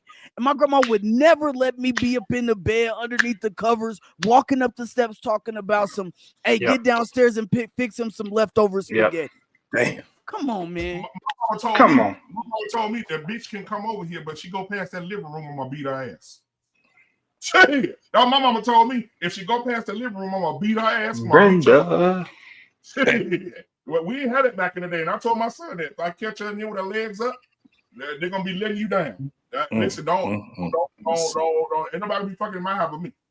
So don't do that. We're not gonna do that. And I had that conversation with my son often. I mean, you know, when it get hard, just what church that you need, but you're not gonna do none of that. Salute to the crack era, man. This is where we are, man. Hey, but you know what? This where we at. Hey, Coach Bird, this where we at. Hey, no, the older guys. I mean, hey, Precious got a robot. Let's go. All right, it's time to go. See, you started it. All right, you started this, Precious. It's your fault. This has been an eventful show. It really has. Arpain had asked the question, you know, how do we fix this, right? And in order to fix a lot of things, as it is written, you have to renew your mind. And in renewing your mind comes, like the Wife School podcast said, unlearning the things that you are learning.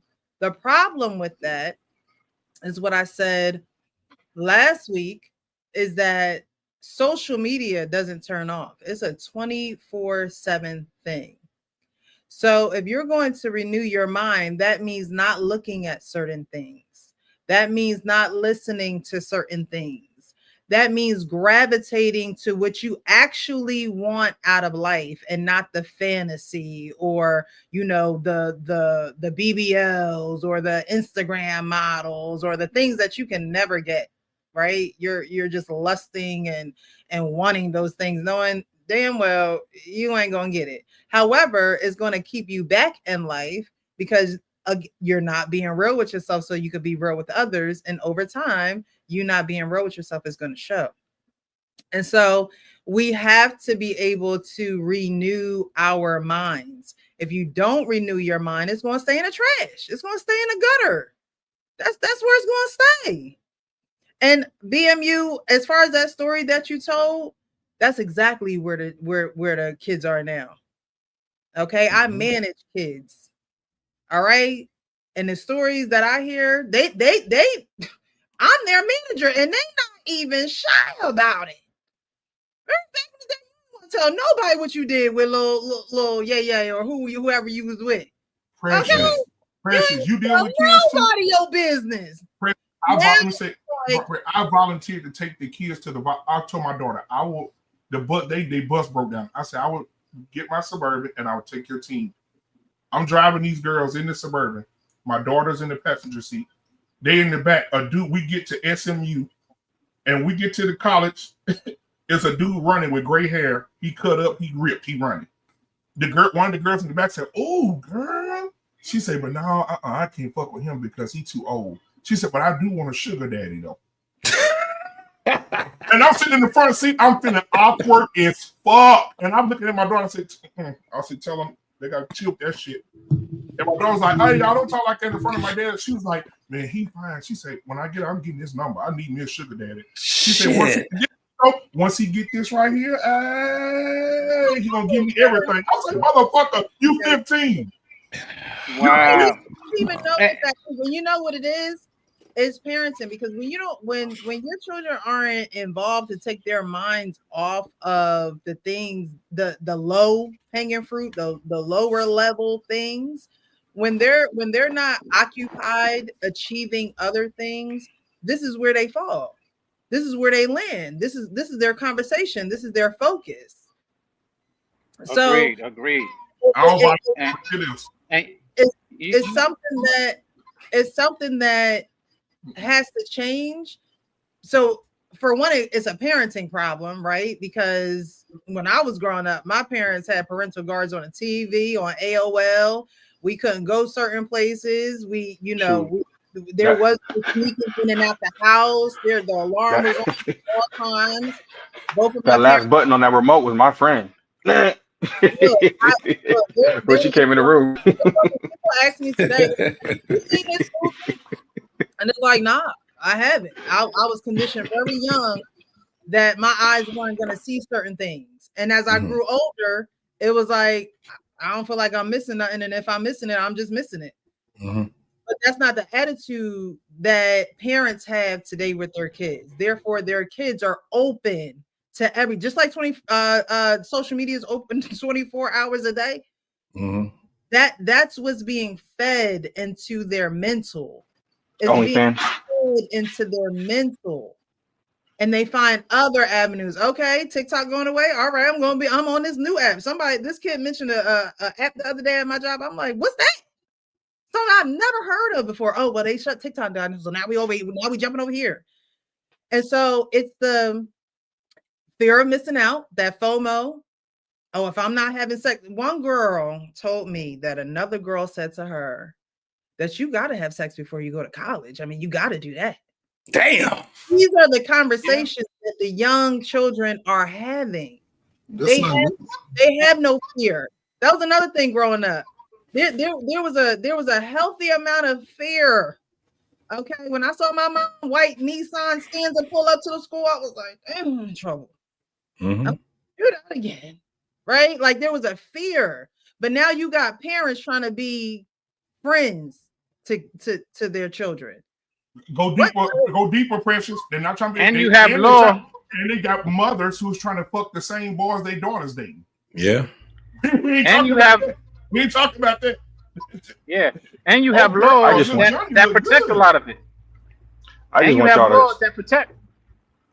I just want y'all to destruct this whole "he's too nice." I ain't never understood that since I was in middle school. He too nice. You know, like, that shit was so weird to me. He too nice. That's a trauma response because they don't know a father that has actually given them strength, has actually given them love, has actually been there emotionally for them. A lot of men from back in the day, they didn't have, they had a very tough love type of attitude. It was I'ma just tell you, but I'm not going to spend those moments with you when you need a hug. I'm not going to necessarily reach out and talk to you. You just know what it is type of thing. And so then when they come to a man who is actually emotionally involved, it's like, oh my God, what do I do with this? He's too nice. He's open doors. He's asking me how my day was. And there's a lot of people from back in the day that just did not tap into that. And may sabotage it, Precious. Right. Actually, it's good. Don't be afraid, guys. I'm gonna say afraid, but don't be shocked when you walk up. I got the sound bite right here. When you walk up to the school in an elementary school, because I'm gonna send you this video, Precious. When you walk up to elementary school and the girls are dancing, the little girls are dancing in a circle and the boys are watching, and you hear this.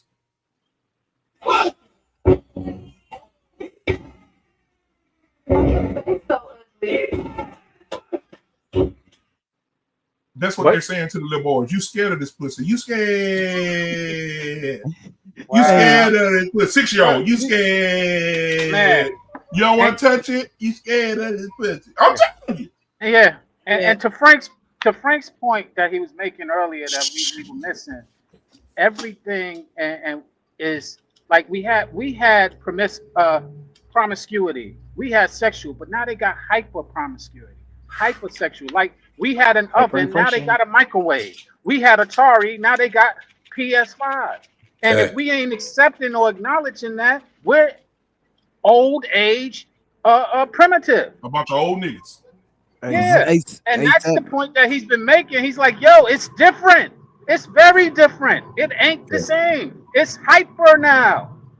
A7. This is what I will say. I just seen a video today of a girl getting like she had came home drunk and she was trying to fight her boyfriend. Her boyfriend was like trying to get her off of her, slammed her on the trunk of the car. Oh, I saw that. If you look, so if you look in the comments, you will see a whole bunch of women saying, "Oh, I need that type of energy in my life. I need that type." So you're never gonna dispel the good guy, none of that. You know why? Because more times than not, most women have to go through their bad guy phase, and then they get to the good guy at some point in time. But more times than not, they have to go through the bad guy phase. And it's not all women, but majority of women end up going through a bad guy phase. It was just a girl on the Date Night podcast, raised in the suburbs, talking about she dated bad boys and he was drinking and now he's an alcoholic. And then she said, I dated a drug dealer and didn't know that he was a drug dealer. Shorty, you knew. You was pulling up to the dope house. Like, you know what I'm saying? So listen, they all have to go through it at some point in time. And then after that, they settle down with a good guy. Well, 7, you in DFW, where you at in Dallas? What area, if you don't mind saying? Around Fort Worth. Okay, close now to Fort Worth. Let me say, did you see the new laws they passed in our area? The laws are, this is how bad it's gotten. If a woman puts her hands on you, you have every right to defend yourself at 100%. I've been to that. So I did that back in the day. Yeah, so in Dallas right now, if White School Podcast come up to me and spit in my face and assault me, I can beat the dog shit out of her and go home and sleep like a baby. I mean, but did you need the news to tell you that? But did you need the news to tell you that? No. I did not need the news to tell me that. But you remember back in the day, if the police pull up and a woman got a bruise, they ain't asking no question. Your ass going to jail. Oh yeah. I heard. Oh yeah, I know that. You know what I'm saying? But now, if you can prove, they passed 2 laws. If you can prove that she hit you and you beat her ass, you're not going to jail. And they said now it's against the law for women to go on a man's phone. Yeah, it's a part of the Privacy Act. So if you go on your man's phone and see some titty pics or wallet, and you try to go to court and get alimony or child support by saying he unfit, they're gonna throw it out of court because it's no longer admissible in court. Your husband's records of this. What states? In some cases, it's over. I ain't never had a woman try me, especially a black woman. I ain't never had a woman try me. So I'm sure it's out there, but I tell them quickly. All right, you try it. You go to court, somebody he was cheating, and right here, judge gonna say, man, we can't take that no more. Yeah, all right. Well, I get it though, man. All right, Precious, let's go. No more. But hey, Precious, please, Precious, if I gotta send you some Cash App tomorrow or Friday, please do the review on this latest episode. And it's gonna shock you of the woman on there and why they're not connecting with some of the good guys on there.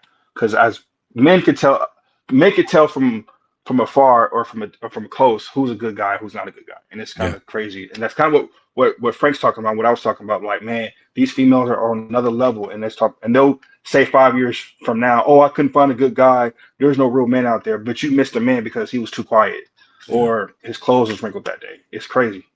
So I understand what Frank's saying too. This is the Pop the Balloon show you're talking about? Yeah, the one that came out today, the one with Arlette, and it's like the one with a lot of women on there. Today episode. Yeah, Kristen look like she need to get out of there. But you know what? I got an order of teddy bears that I have coming in. I'm gonna pass it out to your mom. Oh, okay. To your mom. Who mom? What you say? To all you guys up here, I'm gonna pass it to all the men on the panel, the young ones. I'll give you one too. R-Pain. You know what? R-Pain. You know what I ordered? R-Pain. You know what, R-Pain? I ordered y'all some M&Ms with nuts because you niggas need some nuts because you are the same niggas who said happy wife, happy life and let your wife. Get with that. Some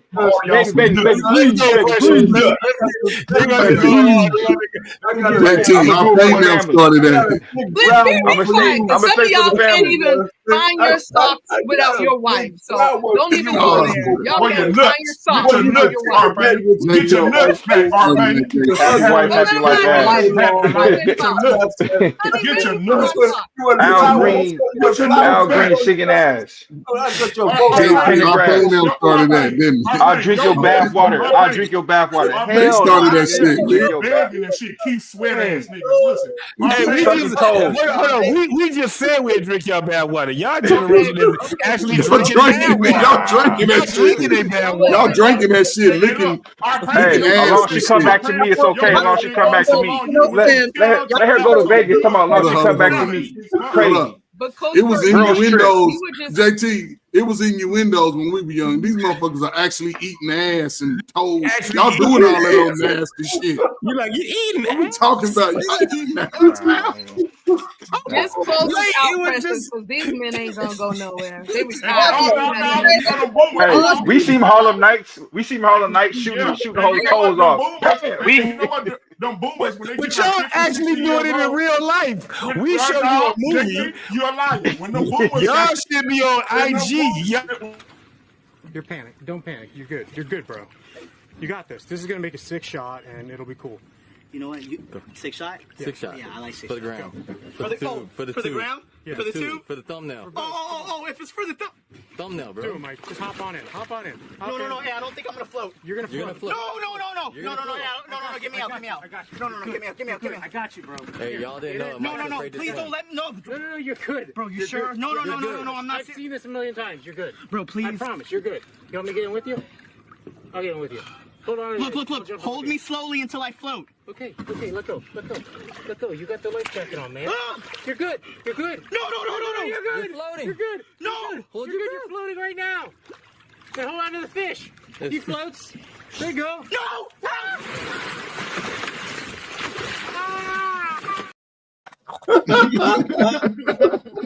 You niggas marching with Martin Luther King just to get spit on.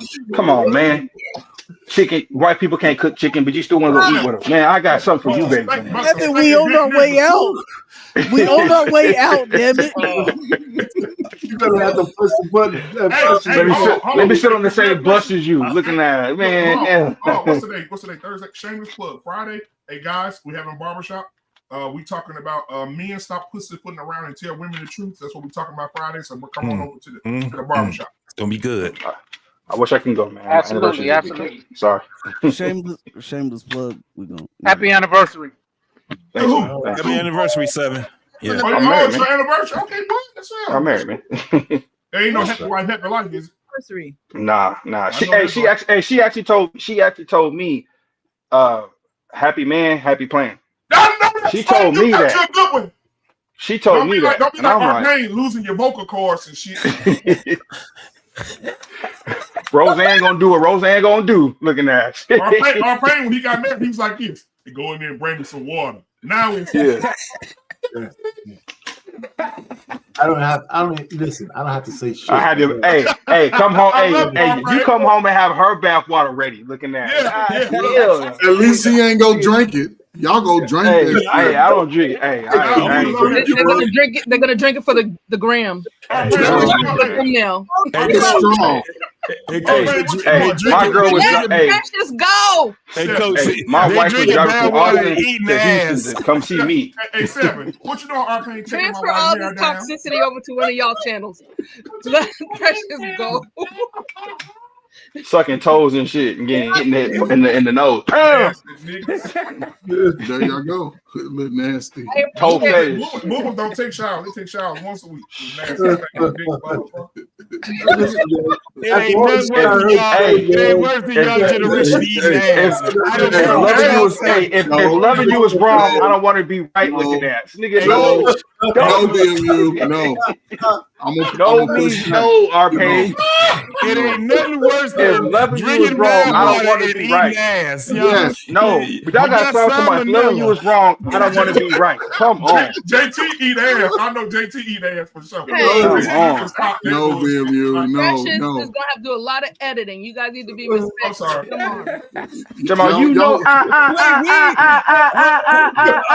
love you. We didn't I start love that you. eating ass. We didn't start that eating ass shit. It was them damn young ass women. Them women eating ass. There you go. White school know what we talking about. Shit. This is one night. Looking at us. JT. Hey. Bye, Precious. I don't want this on my channel. Bye. Y'all started eating groceries and y'all ain't looked back since. No, Listen, man. I will. Hey, I will give y'all something. I do miss Quiet Storm. I do miss Quiet Storm as a kid. I do miss Quiet Storm. Me too. I do miss that. You know what I mean? What your kids gonna miss? Now, here's the one part that I do feel sorry for you guys, Frankie, y'all ever, right? Because most of the women today, they not washing. They coming at y'all with foul ass cat. They ain't washing. Musty ass? Who? Yeah, they musty. They musty as hell. They got coon cat. Come on, I feel sorry for you. Cut us off. We done. We done. Yeah, it's over. The show done fell apart. My woman listens to the Snoop Dogg with the whole. Trust me, man. She going. Yo, Precious Good is night, trying. Precious. Precious is trying to go. Precious, good night, Precious. Good night, Precious. Precious, this is a good commercial for you right now. Precious, you can pull your roll together right now and say late nights with Precious. Hi.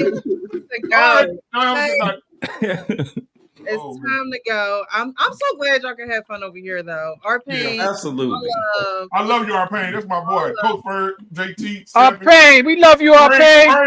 Hey, listen, We glad I hear Frank all came you back. guys. I'm still gonna order the teddy bears. I don't I'm give a still shit. got them what y'all M&Ms say. coming too. It's all good. We'll take the teddy bears rather than the She knows caveman this stuff. part. Hey, this is her song because she know this song ain't fun if the homies can't have none. Hey, You know what I mean? She know Hey. what part I like. Hey, all you boomer niggas, go get your kids DNA tested. Yeah. All you millennials, go get tested and see if you got daddy. see if y'all can find that motherfucker. Y'all ain't gonna laugh at their pain. That we are. y'all hitting below the belt. I mean, I went too far. I went too goddamn No, far. no, they want to walk with the big dogs. Damn it, you gonna take Gen X shit. We do that shit. We coming back. Man, you know what, man? It's always insane that the black community's been fucked up for a long time. Man. We've been messed up for How a many of long these old time. boomer women were whores? I don't know, but it's nothing compared to what the teenage girls y'all got now. Shit. They learn from their grandmamas. Yeah, but again, we were nasty. They hyper nasty. Right, it is. You right. You right, Shy. I love you, Precious. Have a good night, baby. Good Love night, you, sweetie. everybody. Good night. Good night. Deal with the girls so you All can right, be real. good night, y'all. Okay. All right, there you go. Absolutely. Good night. You've been playing out. See y'all. Peace out.